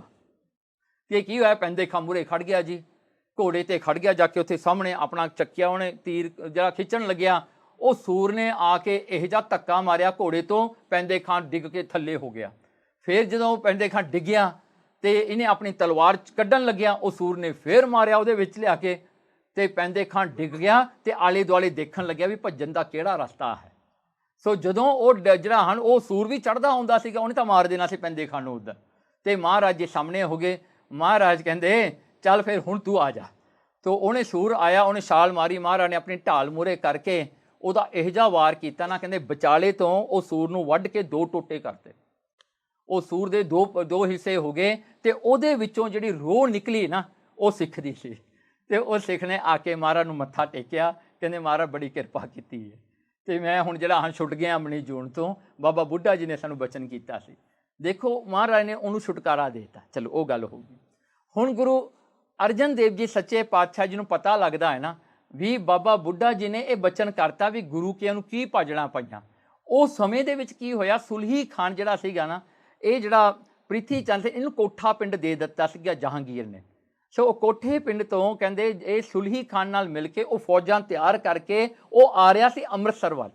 ਤੇ ਗੁਰੂ ਸਾਹਿਬ ਜੀ ਨੂੰ ਜਦੋਂ ਇਹ ਗੱਲ ਦਾ ਪਤਾ ਲੱਗਿਆ, ਮਹਾਰਾਜ ਨੇ ਬਾਬਾ ਪ੍ਰਿਥੀ ਚੰਦ ਵੱਲ ਇੱਕ ਸਿੱਖ ਨੂੰ ਭੇਜਿਆ, ਕਹਿੰਦਾ ਵੀ ਸਾਡਾ ਕੋਈ ਵੈਰ ਨਹੀਂ ਤੇਰੇ ਨਾਲ, ਤੂੰ ਜੀ ਸਦਕੇ ਆ, ਇਹ ਤੇਰਾ ਘਰ ਆ ਅੰਮ੍ਰਿਤਸਰ, ਜੇ ਤੈਨੂੰ ਸਾਡੇ ਨਾਲ ਕੋਈ ਇਸ਼ੂ ਹੈਗਾ ਕਹਿੰਦਾ ਅਸੀਂ ਚਲੇ ਜਾਂਦੇ ਹਾਂ। ਮਹਾਰਾਜ ਨੇ ਤਿਆਰੀ ਕਰਕੇ ਜਦੋਂ ਮਾਤਾ ਜੀ ਨੂੰ ਗਰਭ ਹੋਇਆ ਨਾ, ਉਧਰੇ ਮਹਾਰਾਜ ਜੀ ਨੇ ਅੰਮ੍ਰਿਤਸਰ ਤੋਂ ਤਿਆਰੀ ਕਰਕੇ ਮਹਾਰਾਜ ਜੀ ਵਡਾਲੀ ਚਲੇ ਗਏ। ਤੇ ਉਹਦਾ ਦੂਜਾ ਰੀਜ਼ਨ ਜਾਣਦਾ ਕੀ ਸੀ, ਬਾਬਾ ਬੁੱਢਾ ਜੀ ਨੇ ਬਚਨ ਕੀਤੇ ਸੀਗੇ, ਗੁਰੂ ਕੀਆਂ ਨੂੰ ਕੀ ਭਾਜਣਾ ਪੈ ਗਈਆਂ। ਮਹਾਰਾਜ ਵੀ ਪੈਕਿੰਗ ਕਰਕੇ ਰਾਤੋਂ ਰਾਤ ਸਵੇਰੇ ਮਹਾਰਾਜ ਜੀ ਨਿਕਲ ਗਏ, ਕਹਿੰਦੇ ਬਾਬਾ ਬੁੱਢਾ ਜੀ ਦਾ ਬਚਨ ਪੂਰਾ ਕਰਨਾ। ਦੇਖੋ ਸਿੱਖ ਦਾ ਬਚਨ ਮਹਾਰਾਜ ਕਿਵੇਂ ਪੂਰਾ ਕਰਦੇ ਨੇ, ਵੀ ਉਹਨਾਂ ਦਾ ਬਚਨ ਪੂਰਾ ਕਰਨਾ ਹੈ। ਵਡਾਲੀ ਸਾਹਿਬ ਨੂੰ ਚਲੇ ਗਏ। ਹੁਣ ਵਡਾਲੀ ਸਾਹਿਬ ਨੂੰ ਜਾ ਕਰਕੇ ਬੜਾ ਪ੍ਰਚਾਰ ਉੱਥੇ ਹੋਇਆ, ਸੰਗਤਾਂ ਬੜੀਆਂ ਖੁਸ਼। ਤੇ ਉਹ ਸੁਲਹੀ ਖਾਨ ਜਿਹੜਾ ਸੀਗਾ ਉਹਦਾ ਵੀ ਹਾਲ ਸੁਣ ਲਓ, ਕੋਠਾ ਪਿੰਡ ਆਇਆ ਤੇ ਗਾਂ ਅੰਮ੍ਰਿਤਸਰ ਨੂੰ ਆ ਰਿਹਾ ਸੀ। ਰਸਤੇ ਵਿੱਚ ਪ੍ਰਿਥੀ ਚੰਦ ਕਹਿੰਦਾ ਮੈਂ ਤੁਹਾਨੂੰ ਆਪਣੇ ਆਵੇ ਦਿਖਾਉਣਾ ਹੈ। ਉਹਨੇ ਕਲੀਨ ਬੜੇ ਲਾਏ ਹੋਏ ਸਨ ਇੱਟਾਂ ਦੇ, ਮਤਲਬ ਕਿ ਇੰਡਸਟਰੀਅਲ ਏਰੀਆ ਬਣਾਤਾ ਸੀਗਾ, ਇਉਂ ਕਹਿ ਲਓ ਅੱਜ ਦੇ ਸਮੇਂ ਵਿੱਚ। ਉਹਨਾਂ ਕੋਠੇ ਦੇ ਜਿਹੜਾ ਹਨ ਆਪਣੇ ਕਲੀਨ ਜਿਹੜੇ ਹਨ, ਉਹ ਜਿਹੜੇ ਭੱਠੇ ਦਿਖਾਉਣ ਵਾਸਤੇ ਨਾ ਸੁਲਹੀ ਖਾਨ ਨੂੰ ਲੈ ਗਿਆ, ਕਹਿੰਦਾ ਮੇਰੇ ਭੱਠੇ ਦੇਖ ਕੇ ਜੀ ਮੈਂ ਬਣਾਏ ਆ। ਉਹ ਜਿਹੜਾ ਭੱਠੇ ਦਿਖਾਉਣ ਵਾਸਤੇ ਲੈ ਗਿਆ। ਤੇ ਕੀ ਹੋਇਆ, ਸੁਲਹੀ ਖਾਨ ਨੂੰ ਥੋੜ੍ਹਾ ਜ਼ਿਆਦਾ ਜੋਸ਼ ਚੜ੍ਹ ਗਿਆ। ਉਹ ਜਿਹੜਾ ਹਨ ਹੁਣ ਭੱਠੇ ਥੋੜ੍ਹੇ ਜਿਹੇ ਉੱਚੇ ਵੀ ਹੁੰਦੇ ਆ ਨਾ, ਉਹ ਭੱਠੇ ਤੇ ਜਿਹੜਾ ਘੋੜੇ ਦੇ ਸਮੇਤ ਉੱਤੇ ਚੜ੍ਹ ਕੇ ਦੇਖਣ ਲੱਗਿਆ। ਤੇ ਬਾਬਾ ਪ੍ਰੀਤੀ ਚੰਦ ਕਹਿੰਦੇ ਹਾਂ ਹੋਰ ਉੱਤੇ ਆ ਜਾ, ਹੋਰ ਉੱਤੇ ਆ, ਤੈਨੂੰ ਇੱਥੇ ਨਾ ਕਲੀਅਰ ਵੀਅਰ ਦਿਸੂਗੀ, ਏਰੀਅਲ ਵਿਊ ਸਾਰੇ ਕੋਠੇ ਪਿੰਡ ਦੀ, ਮੈਂ ਤੈਨੂੰ ਉੱਤੋਂ ਦਿਖਾਉਣਾ ਸਾਰੀ ਵਿਊ ਨੂੰ। ਉਹਨੂੰ ਚੜ੍ਹਾ ਕੇ ਉੱਤੇ ਲੈ ਗਿਆ। ਉੱਤੇ ਜਦੋਂ ਗਿਆ ਉਹਦਾ ਘੋੜਾ ਹਿੱਲ ਗਿਆ, ਸਿੱਧਾ ਭੱਠੀ ਵਿੱਚ ਪੈ ਗਿਆ। ਹੁਣ ਦੇਖੋ ਜਿਹੜੀਆਂ ਪੁਰਾਣੀਆਂ ਮਾਈਆਂ ਹਮੇਸ਼ਾ ਇਹੀ ਕਹਿੰਦੀਆਂ ਭੱਠੀ 'ਚ ਪੈਣਾ। ਸੋ ਇਹ ਭੱਠੀ ਵਿੱਚ ਸੁਲਹੀ ਖਾਨ ਪੈ ਗਿਆ ਸੀ, ਸਿੱਧਾ ਸੜ ਕੇ ਮਰ ਗਿਆ ਜੀ ਉੱਥੇ। ਸੋ ਉਹਦੀ ਫੌਜ ਗਾਂ ਪਹੁੰਚ ਹੀ ਨਹੀਂ ਸਕੀ, ਸਾਰੀ ਉੱਥੋਂ ਹੀ ਮੁੜ ਗਈ। ਸੋ ਚਲੋ ਉਹਦਾ ਉਹ ਹਾਲ ਹੋ ਗਿਆ। ਮਹਾਰਾਜ ਜੀ ਵਡਾਲੀ ਸਾਹਿਬ ਚਲੇ ਗਏ। ਬਾਬਾ ਪ੍ਰੀਥੀ ਚੰਦ ਬੜੀ ਖੁਸ਼ੀ ਨਾਲ ਆ ਕੇ ਅੰਮ੍ਰਿਤਸਰ ਬਹਿ ਗਿਆ। ਹੁਣ ਕਹਿੰਦਾ ਇਹ ਮੇਰਾ ਰਾਜ ਹੈ। ਸਾਰਿਆਂ ਤੋਂ ਮੱਥੇ ਵੀ ਟਿਕਾਉਣ ਲੱਗ ਗਿਆ, ਆਪਣੀ ਗੱਦੀ ਲਾ ਕੇ ਬਹਿ ਗਿਆ, ਕਹਿੰਦਾ ਮੈਂ ਗੁਰੂ ਹਾਂ, ਚਲੋ ਗੁਰੂ ਅਰਜਨ ਦੇਵ ਛੱਡ ਕੇ ਚਲੇ ਗਏ, ਹੁਣ ਮੈਂ ਹੀ ਹਾਂ ਸਭ ਕੁਝ। ਇਉਂ ਕਰਦਿਆਂ ਕਰਦਿਆਂ ਕੀ ਹੋਇਆ ਕਿ ਉਹਦਾ ਹੰਕਾਰ ਵਧੀ ਜਾਂਦਾ ਹੈ। ਬਾਬਾ ਮਹਾਦੇਵ ਵੀ ਉਹਨੇ ਨਾਲ ਰਲ ਗਿਆ, ਦੋਵੇਂ ਇਕੱਠੇ ਹੋ ਕੇ ਆਪਣੀਆਂ ਮੌਜਾਂ ਮਾਰਨ ਲੱਗੇ। ਹੁਣ ਇੱਥੇ ਵਡਾਲੀ ਸਾਹਿਬ ਦੇ ਵਿੱਚ ਜਦੋਂ 10ਵਾਂ ਦਿਨ ਹੋਇਆ ਨਾ, ਹਾੜਵਦੀ ਪਹਿਲੀ ਹੋਈ, ਉਦੋਂ ਗੁਰੂ ਹਰਗੋਬਿੰਦ ਸਾਹਿਬ ਮਹਾਰਾਜ ਦਾ ਪ੍ਰਕਾਸ਼ ਹੋਇਆ। ਹੁਣ ਮਹਾਰਾਜ ਦਾ ਪ੍ਰਕਾਸ਼ ਜਿਹੜਾ ਸੀਗਾ ਨਾ, ਇਹ ਜਿਹੜਾ ਹੋਇਆ 1.25 ਪਹਿਰ ਦਿਨ ਚੜ੍ਹਨ ਤੋਂ ਪਹਿਲਾਂ। ਸੋ ਇਹ ਸਮੇਂ ਦੇ ਵਿੱਚ ਵਡਾਲੀ ਸਾਹਿਬ ਦੇ ਵਿੱਚ ਸਨਰਾਈਜ਼ ਹੁੰਦਾ ਹੈ ਅਬਾਊਟ 5:25 AM ਨੂੰ। So 3 hours and 45 minutes before that. So ਆਪਾਂ ਲੈ ਲਈਏ ਉਹ ਸਮਾਂ ਸੀਗਾ 1:44 ਦਾ ਸਮਾਂ ਬਣਦਾ AM ਦਾ, ਜਦੋਂ ਗੁਰੂ ਹਰਗੋਬਿੰਦ ਸਾਹਿਬ ਨੇ ਆਪਣਾ ਪ੍ਰਕਾਸ਼ ਲਿਆ। ਹੁਣ ਗੁਰੂ ਮਹਾਰਾਜ ਦਾ ਪ੍ਰਕਾਸ਼ ਹੁੰਦਾ ਹੀ ਆ ਨਾ, ਕੀ ਹੋਇਆ, ਦੇਵਤੇ ਜਿਹੜੇ ਸਵਰਗਾਂ ਤੋਂ ਨਾ ਸਾਰੇ ਉਤਰ ਕੇ ਆ ਗਏ, ਸਾਰੇ ਉਤਰ ਕੇ ਆਏ ਤੇ ਉਹਨਾਂ ਨੇ ਨਾ ਮਨੁੱਖਾਂ ਦੇ ਸਰੀਰ ਧਾਰਨ ਕਰ ਲਏ, ਸਿੱਖਾਂ ਦੇ ਸਰੂਪ ਧਾਰਨ ਕਰ ਲਏ। ਮਹਾਰਾਜ ਦੇ ਦਰਵਾਜ਼ੇ ਤੇ ਬਹਿ ਕੇ ਨਾ ਕਹਿੰਦੇ ਉਹਨਾਂ ਨੇ ਕੀਰਤਨ ਕੀਤਾ।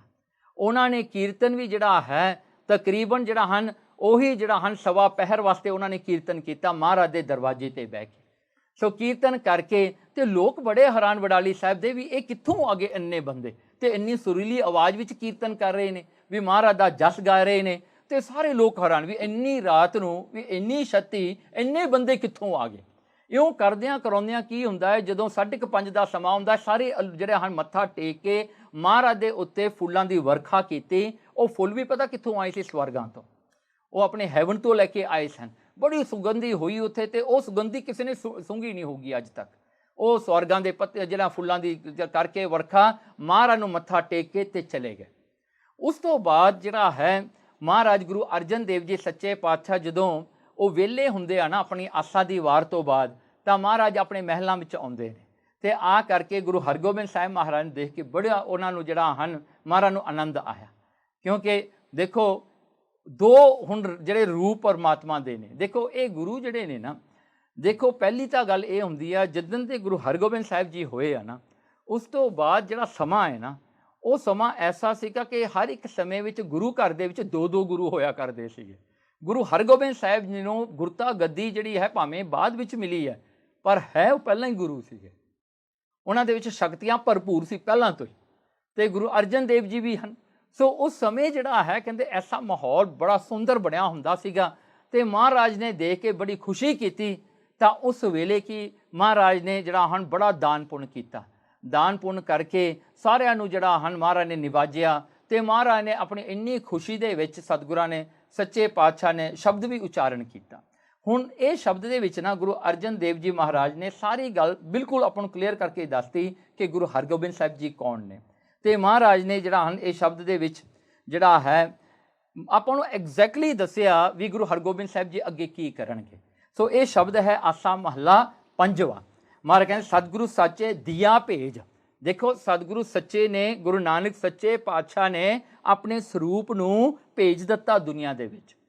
ਫਿਰ ਕਹਿੰਦੇ ਚਿਰ ਜੀਵਨ ਉਪਜਿਆ ਸੰਜੋਗ, ਕਹਿੰਦੇ ਇਹ ਚਿਰਜੀਵੀ ਹੋਵੇਗਾ, ਇਹਨੂੰ ਕੋਈ ਮਾਰ ਨਹੀਂ ਸਕੇਗਾ, ਇਹਨੂੰ ਕੋਈ ਕਮਜ਼ੋਰ ਨਹੀਂ ਕਰ ਸਕੇਗਾ। ਇਹ ਚਿਰ ਜੀਵਨ ਉਪਜਿਆ ਸੰਜੋਗ, ਕਹਿੰਦੇ ਇਹ ਦੁਨੀਆ ਨਾਲ ਐਸਾ ਸੰਜੋਗ ਇਹਨੇ ਬਣਾ ਦਿੱਤਾ ਮੀਰੀ ਤੇ ਪੀਰੀ ਵਾਲਾ, ਜਿਹੜਾ ਕਿਤੇ ਵੀ ਕੋਈ ਤੋੜ ਨਹੀਂ ਸਕੇਗਾ। ਉਧਰੇ ਮਾਹੇ ਆਇਆ ਕੀਆ ਨਿਵਾਸ। ਦੇਖੋ ਪਰਮਾਤਮਾ ਨੇ ਸੰਸਾਰ ਤੇ ਆਉਣ ਵਾਸਤੇ ਮਾਤਾ ਗੰਗਾ ਜੀ ਦੇ ਕੁੱਖ ਵਿੱਚ ਉਹਨਾਂ ਨੇ ਰਹਿਣਾ ਕੀਤਾ। ਦੇਖੋ ਕਿੱਡੀ ਵੱਡੀ ਕੁਰਬਾਨੀ ਦੀ ਗੱਲ ਹੈ, ਜਾਣ ਬੁੱਝ ਕੇ ਕੋਈ ਆਪਣੇ ਆਪ ਨੂੰ ਉਹਦੇ ਵਿੱਚ ਪਾਏਗਾ। ਦੇਖੋ ਇਹ ਕ੍ਰੀਏਟਰ ਆਪ ਅੱਜ ਇੱਕ ਕ੍ਰੀਏਸ਼ਨ ਬਣ ਕੇ ਆ ਰਿਹਾ ਹੈ। ਆਪ ਉਹ ਕ੍ਰੀਏਟਰ ਨੇ ਇੱਕ ਕ੍ਰੀਏਸ਼ਨ ਦਾ ਰੂਪ ਧਾਰਨ ਕੀਤਾ ਹੈ। ਤੇ ਕਹਿੰਦੇ ਮਾਤਾ ਕੇ ਮਨ ਬਹੁਤ ਜਿਹੜਾ ਹਨ ਵਿਗਾਸ, ਕਹਿੰਦੇ ਬੜਾ ਖੁਸ਼ੀ ਹੈ ਮਾਤਾ ਜੀ ਨੂੰ। ਫਿਰ ਮਹਾਰਾਜ ਕਹਿੰਦੇ ਜਨਮਿਆ ਪੂਤ ਭਗਤ ਗੋਬਿੰਦ ਕਾ, ਕਹਿੰਦੇ ਇਹ ਜੰਮਿਆ ਹੈ ਪੁੱਤਰ ਭਗਤ ਗੋਬਿੰਦ ਦਾ। ਕਹਿੰਦੇ ਇਹ ਜਿਹੜਾ ਹਨ ਭਗਤੀ ਦਾ ਸਰੂਪ, ਗੋਬਿੰਦ ਜੀ ਆਪਣਾ ਭਗਤੀ ਦਾ ਸਰੂਪ ਬਣਾ ਕੇ ਸੰਸਾਰ ਤੇ ਆਏ ਨੇ। ਜਿਹੜਾ ਹਨ ਪ੍ਰਗਟਿਆ ਸਭ ਮੈਂ ਲਿਖਿਆ ਤੁਰ ਕਾ, ਕਹਿੰਦੇ ਇਹ ਤੁਰ ਤੋਂ ਲਿਖਿਆ ਹੋਇਆ ਇਹ ਆਇਆ ਹੈ। ਹੁਣ ਇੱਥੇ ਮਹਾਰਾਜ ਨੇ ਇਹ ਸਾਰੀ ਗੱਲ ਤਾਂ ਦੱਸ ਦਿੱਤੀ ਵੀ ਗੁਰੂ ਹਰਗੋਬਿੰਦ ਸਾਹਿਬ ਜੀ ਕੌਣ ਨੇ। ਤੇ ਫਿਰ ਕੀ ਹੁੰਦਾ ਹੈ, ਮਾਤਾ ਜਿਹੜਾ ਹਨ ਮਾਤਾ ਤੇ ਆਪਣੇ ਜਿਹੜਾ ਹਨ ਪੁੱਤਰ ਦੋਵਾਂ ਨੂੰ ਦੇਖਦੇ ਹੋਏ ਗੁਰੂ ਅਰਜਨ ਦੇਵ ਜੀ ਹਜੇ ਇਹ ਸ਼ਬਦ ਉਚਾਰਨੇ ਕਰ ਰਹੇ ਸਨ। ਤੇ ਉਸ ਵੇਲੇ ਬਾਬਾ ਬੁੱਢਾ ਜੀ ਆ ਗਏ। ਬਾਬਾ ਬੁੱਢਾ ਜੀ ਆਏ ਤੇ ਬਾਬਾ ਬੁੱਢਾ ਜੀ ਨੇ ਦੇਖ ਕੇ ਗੁਰੂ ਹਰਗੋਬਿੰਦ ਸਾਹਿਬ ਜੀ ਨੂੰ ਛੋਟੇ ਹੁੰਦਿਆਂ ਨੂੰ ਉਹਨਾਂ ਦੇ ਚਰਨਾਂ ਤੇ ਮੱਥਾ ਟੇਕਿਆ। ਤੇ ਬਾਬਾ ਬੁੱਢਾ ਜੀ ਨੂੰ ਗੁਰੂ ਅਰਜਨ ਦੇਵ ਜੀ ਕਹਿੰਦੇ ਬਾਬਾ ਜੀ ਇਸ ਦਾ ਨਾਂ ਵੀ ਤੁਸੀਂ ਰੱਖਣਾ ਹੈ, ਇਹਦਾ ਨਾਂ ਰੱਖੋ। ਤੇ ਬਾਬਾ ਬੁੱਢਾ ਜੀ ਹੱਥ ਜੋੜ ਕੇ ਕਹਿਣ ਲੱਗੇ ਨਹੀਂ ਪਾਤਸ਼ਾਹ ਇਸ ਦਾ ਨਾਂ ਤਾਂ ਤੁਸੀਂ ਰੱਖੋਗੇ, ਇਹ ਤੁਸੀਂ ਰੱਖਣਾ ਇਸ ਦਾ ਨਾਂ। ਤੇ ਉਸ ਵੇਲੇ ਹਜੇ ਇਹ ਗੱਲਾਂ ਚੱਲਦੀਆਂ ਹੀ ਸਨ। ਮਹਾਰਾਜ ਨੇ ਜਿਹੜਾ ਹਨ ਹੁਣ ਦੂਜਾ ਸ਼ਬਦ ਜਿਹੜਾ ਇਹ ਬਾਣੀ ਦਾ ਉਚਾਰਨ ਕੀਤਾ, ਉਹਦੇ ਵਿੱਚ ਮਹਾਰਾਜ ਕਹਿੰਦੇ ਦੱਸੀ ਮਾਸੀ ਹੁਕਮ ਬਾਲਕ ਜਨਮ ਲਿਆ ਮਿਟਿਆ ਸੋਗ ਮਹਾ ਆਨੰਦ ਥੀਆ। ਕਹਿੰਦੇ ਸਾਰੇ ਸੋਗ ਮਿਟ ਜਾਣਗੇ, ਆਨੰਦ ਹੀ ਆਨੰਦ ਹੋ ਜਾਏਗਾ। ਗੁਰੂ ਹਰਗੋਬਿੰਦ ਸਾਹਿਬ ਦੁਨੀਆ ਨੂੰ ਖੁਸ਼ੀਆਂ ਦੇਣ ਆਏ ਨੇ। ਗੁਰਬਾਣੀ ਸਖੀ ਆਨੰਦ ਗਾਵੇ। ਓਕੇ, ਦੇਖੋ ਇੱਥੇ ਇੱਕ ਮਰਿਆਦਾ ਹੈ। ਜਦੋਂ ਜਿਹੜਾ ਹਨ ਇਹ ਮਰਿਆਦਾ ਜਿਹੜੀ ਸ਼ੁਰੂ ਹੋਈ ਆ ਗੁਰੂ ਅਮਰਦਾਸ ਜੀ ਦੇ ਟਾਈਮ ਤੇ। ਗੁਰੂ ਅਮਰਦਾਸ ਮਹਾਰਾਜ ਦਾ ਜਿਹੜਾ ਸਾਹਿਬਜ਼ਾਦਾ ਸੀ ਨਾ ਬਾਬਾ ਮੋਹਰੀ ਜੀ, ਬਾਬਾ ਮੋਹਰੀ ਜੀ ਦਾ ਪੁੱਤਰ ਹੋਇਆ ਸੀ ਆਨੰਦ ਜੀ। ਜਦੋਂ ਆਨੰਦ ਜੀ ਦਾ ਜਨਮ ਹੋਇਆ ਉਸ ਵੇਲੇ ਗੁਰੂ ਅਮਰਦਾਸ ਨੇ ਭਾਈ ਬੱਲੂ ਜੀ ਨੂੰ ਕਿਹਾ ਕਿ ਤੁਸੀਂ ਆਨੰਦ ਸਾਹਿਬ ਗਾਉਣਾ ਕਰੋ। ਜਿਹੜਾ ਆਨੰਦ ਸਾਹਿਬ ਮਹਾਰਾਜ ਨੇ ਉਚਾਰਨ ਕੀਤਾ ਸੀ ਨਾ ਉਸ ਵੇਲੇ 38 ਪੌੜੀਆਂ ਸੀਗੀਆਂ, ਅੱਜ ਤਾਂ 40 ਹੈ ਨਾ ਆਪਣੇ ਕੋਲ, ਉਸ ਵੇਲੇ 38 ਸੀ। ਗੁਰੂ ਅਮਰਦਾਸ ਨੇ 38 ਪੌੜੀਆਂ ਉਚਾਰਨ ਕੀਤੀਆਂ ਸੀ। ਕਹਿੰਦੇ ਇਹਨਾਂ ਦਾ ਤੂੰ ਕੀਰਤਨ ਕਰ। ਭਾਈ ਬੱਲੂ ਨੇ ਕੀਰਤਨ ਕੀਤਾ ਤੇ ਫਿਰ ਸਮੇਂ ਦੇ ਨਾਲ ਗੁਰੂ ਰਾਮਦਾਸ ਨੇ 39 ਵਾਲੀ ਪੌੜੀ ਲਿਖੀ। ਉਸ ਤੋਂ ਬਾਅਦ 40ਵੀਂ ਪੌੜੀ ਗੁਰੂ ਅਰਜਨ ਦੇਵ ਜੀ ਨੇ ਲਿਖੀ। ਸੋ ਆਨੰਦ ਸਾਹਿਬ ਇਸ ਕਰਕੇ 40 ਪੌੜੀਆਂ ਹੋਇਆ ਤੇ ਮਹਾਰਾਜ ਨੇ 40 ਪੌੜੀਆਂ ਦਾ ਕੀਰਤਨ ਕਰਾਇਆ। ਦੇਖੋ ਇਹ ਮਰਿਆਦਾ ਗੁਰੂ ਘਰ ਦੀ ਹੈ। ਜਦੋਂ ਵੀ ਬੱਚਾ ਜਨਮ ਲਵੇ 40 ਪੌੜੀਆਂ ਆਨੰਦ ਸਾਹਿਬ ਦੀਆਂ ਗਾਉਣੀਆਂ ਹਨ। ਜਦੋਂ ਹੀ ਬੱਚਾ ਜਨਮ ਲਵੇ ਉਸੇ ਵੇਲੇ ਗਾਉਣੀਆਂ ਚਾਹੀਦੀਆਂ ਇਹ 40 ਪੌੜੀਆਂ ਆਨੰਦ ਸਾਹਿਬ ਜੀ ਦੀਆਂ। ਸੋ ਇਹ ਮਰਿਆਦਾ ਸਤਿਗੁਰਾਂ ਨੇ ਬੰਨੀ ਹੈ। ਫਿਰ ਮਹਾਰਾਜ ਸਾਚੇ ਸਾਹਿਬ ਕਹਿ ਮਨ ਭਾਵੈ, ਕਹਿੰਦੇ ਇਹ ਗੱਲ ਸੱਚੇ ਸਾਹਿਬ ਨੂੰ ਭਾਉਂਦੀ ਹੈ, ਚੰਗੀ ਲੱਗਦੀ ਹੈ ਪਰਮੇਸ਼ਰ ਨੂੰ। ਹੁਣ ਦੇਖੋ ਇਹ ਜਿਹੜੀਆਂ ਗੱਲਾਂ ਨੇ ਕਈ ਵਾਰੀ ਬਹੁਤ ਆਪਾਂ ਨੂੰ ਜਿਹੜਾ ਹਨ ਔਖੀਆਂ ਮਿਲਦੀਆਂ ਨੇ, ਪਰ ਇਹਨਾਂ ਨੂੰ ਜਿਹੜੇ ਮਹਾਂਪੁਰਸ਼ ਉਹ ਦੱਸਦੇ ਆ। ਜਿਵੇਂ ਸਤ ਗੁਰਬਚਨ ਸਿੰਘ ਖਾਲਸਾ ਪਿੰਡਰਾਂ ਵਾਲੇ, ਜਿਨ੍ਹਾਂ ਨੇ ਬੜੀ ਖੋਜ ਵੀ ਕੀਤੀ, ਬੜਾ ਉਹਨਾਂ ਨੇ ਆਪ ਜਿਹੜਾ ਹੈ ਕਿਹੜੇ ਵੀ ਇੱਕ ਜਨਮ 'ਚ ਉਹਨਾਂ ਨੇ ਭਗਤੀ ਕੀਤੀ ਹੈ, ਕਈ ਜਨਮਾਂ ਦੀ ਭਗਤੀ ਸੀ ਉਹਨਾਂ ਦੀ। ਸੋ ਇਹ ਗੱਲਾਂ ਜਿਹੜੀਆਂ ਨੇ ਉਹਨਾਂ ਨੇ ਆਪਣੇ ਪਹਿਲੇ ਜਨਮ ਦੇ ਵਿੱਚ ਗੁਰੂ ਸਾਹਿਬ ਨਾਲ ਸੇਵਾ ਵੀ ਕੀਤੀ ਹੈ, ਐਨ ਗੁਰੂ ਗੋਬਿੰਦ ਸਿੰਘ ਨਾਲ ਰਹੇ ਵੀ ਨੇ। ਸੋ ਉਹ ਜਦੋਂ ਵਾਪਸ ਆਉਂਦੇ ਆ ਨਾ ਮਹਾਰਾਜ ਉਹਨਾਂ ਨੂੰ ਭੇਜਦੇ ਦੁਨੀਆ 'ਤੇ, ਫਿਰ ਉਹ ਮਰਿਆਦਾ ਨੂੰ ਕਾਇਮ ਕਰਦੇ ਨੇ ਆ ਕੇ। ਸੋ ਇਉਂ ਕਰਕੇ ਜਿਹੜੀਆਂ ਇਹ ਗੱਲਾਂ ਗੁੱਝੀਆਂ ਨੇ, ਪਰ ਜਦੋਂ ਮਹਾਰਾਜ ਜੀ ਆਪਣੇ ਤੱਕ ਪਹੁੰਚਾ ਦਿੰਦਾ ਹੈ ਨਾ ਆਪਾਂ ਨੂੰ ਮੰਨਣੀਆਂ ਚਾਹੀਦੀਆਂ। ਕਿਉਂਕਿ ਦੇਖੋ ਇਹ ਗੱਲਾਂ ਦਾ ਕਿਸੇ ਨੂੰ ਪਤਾ ਵੀ ਨਹੀਂ ਹੈ। ਜੇ ਮਹਾਰਾਜ ਨੇ ਆਪਾਂ ਨੂੰ ਦੱਸੀ ਅੱਜ ਤਾਂ ਇਹ ਮਹਾਰਾਜ ਦੀ ਆਪਣੀ ਖੁਸ਼ੀ ਹੈ ਨਾ, ਮਹਾਰਾਜ ਆਪ ਦੱਸ ਰਹੇ ਨੇ। ਫਿਰ ਦੇਖੋ ਮਹਾਰਾਜ ਨੇ ਫਿਰ ਬਾਬਾ ਬੁੱਢਾ ਜੀ ਕਹਿੰਦੇ ਮਹਾਰਾਜ ਕਰ ਦਿਓ ਕਿਰਪਾ, ਫਿਰ ਰੱਖੋ ਨਾਮ। ਤੇ ਮਹਾਰਾਜ ਉਸ ਵੇਲੇ ਗੁਰੂ ਅਰਜਨ ਦੇਵ ਜੀ ਮਹਾਰਾਜ ਨੇ ਇੱਕ ਹੋਰ ਸ਼ਬਦ ਉਚਾਰਨ ਕੀਤਾ। ਮਹਾਰਾਜ ਨੇ ਬਚਨ ਕੀਤਾ ਕਾਰਜ ਸਤਿਗੁਰੂ ਆਪ ਸਵਾਰਿਆ। ਕਹਿੰਦੇ ਇਹ ਕਾਰਜ ਨੂੰ ਗੁਰੂ ਨਾਨਕ ਸਾਹਿਬ ਨੇ ਆਪ ਸਵਾਰਿਆ ਹੈ। ਵੱਡੀ ਆਰਜਾ ਹਰ ਗੋਬਿੰਦ ਕੀ, ਹਰ ਗੋਬਿੰਦ ਸ਼ਬਦ ਵਰਤਿਆ। ਕਹਿੰਦੇ ਹਰ ਗੋਬਿੰਦ ਇਹਨਾਂ ਦਾ ਨਾਂ ਹੋਵੇਗਾ। ਤੇ ਫਿਰ ਕਹਿੰਦੇ ਸੁਖ ਮੰਗਲ ਕਲਿਆਣ ਵਿਚਾਰਿਆ। ਕਹਿੰਦੇ ਇਹ ਜਿਹੜਾ ਹਨ ਇਹ ਜਿਹੜਾ ਸੁਖ ਮੰਗਲ ਦਾ ਵਿਚਾਰ ਇਹ ਸਭ ਜਿਹੜਾ ਹਨ ਹਰਗੋਬਿੰਦ ਨਾਲ ਹੋਵੇਗਾ। ਸੋ ਨਾਮ ਹਰਗੋਬਿੰਦ ਰੱਖਿਆ। ਇਹਦੇ ਬਾਰੇ ਜਿਹੜਾ ਹੈ ਨਾ ਭਾਈ ਗੁਰਦਾਸ ਨੇ ਆਪਣੇ ਕਵਿੱਤ ਵਿੱਚ ਬੜਾ ਸੋਹਣਾ ਲਿਖਿਆ। ਕਹਿੰਦੇ ਦੇਖੋ ਗੁਰੂ ਹਰ ਗੋਬਿੰਦ, ਕਹਿੰਦੇ ਦੇਖੋ ਹਰ ਵੀ ਪਰਮਾਤਮਾ ਹੈ, ਗੋਬਿੰਦ ਵੀ ਪਰਮਾਤਮਾ ਹੈ। ਦੋ ਜਿਹੜੇ ਹਨ ਕਹਿੰਦੇ ਦੋ ਸਰੂਪਾਂ ਨੂੰ, ਦੋ ਨਾਮ ਨੇ ਪਰਮਾਤਮਾ ਦੇ, ਤੇ ਤੀਜਾ ਗੁਰੂ ਰਲ ਗਿਆ ਵਿੱਚ। ਕਹਿੰਦੇ ਇਹ ਵੀ ਤਾਂ ਪਰਮਾਤਮਾ ਹੀ ਨੇ। ਹੁਣ ਦੇਖੋ ਤਿੰਨ ਨਾਂ ਨੇ, ਇੱਕ ਗੁਰੂ ਹੈ। ਕਹਿੰਦੇ ਗੁਰੂ ਹਰਗੋਬਿੰਦ ਸਾਹਿਬ ਜੀ ਐਸੇ ਨੇ। ਬਹੁਤ ਸੋਹਣਾ ਕਵਿਤਾ, ਆਪਣੇ ਕੋਲ ਸਮਾਂ ਨਹੀਂ ਤਾਂ ਇਹ ਸ਼ਬਦ ਦਾ ਜਿਹੜਾ ਹੁਣ ਉਹਦੇ ਕਵਿਤਾ ਦਾ ਵਿਚਾਰ ਕਰਨਾ ਬੜੀ ਇੰਟਰਸਟਿੰਗ ਗੱਲ ਹੈ। ਚਲੋ ਹੁਣ ਕੀ ਹੁੰਦਾ ਹੈ ਜੀ, ਜਦੋਂ ਮਹਾਰਾਜ ਦਾ ਪ੍ਰਕਾਸ਼ ਹੋ ਜਾਂਦਾ ਹੈ।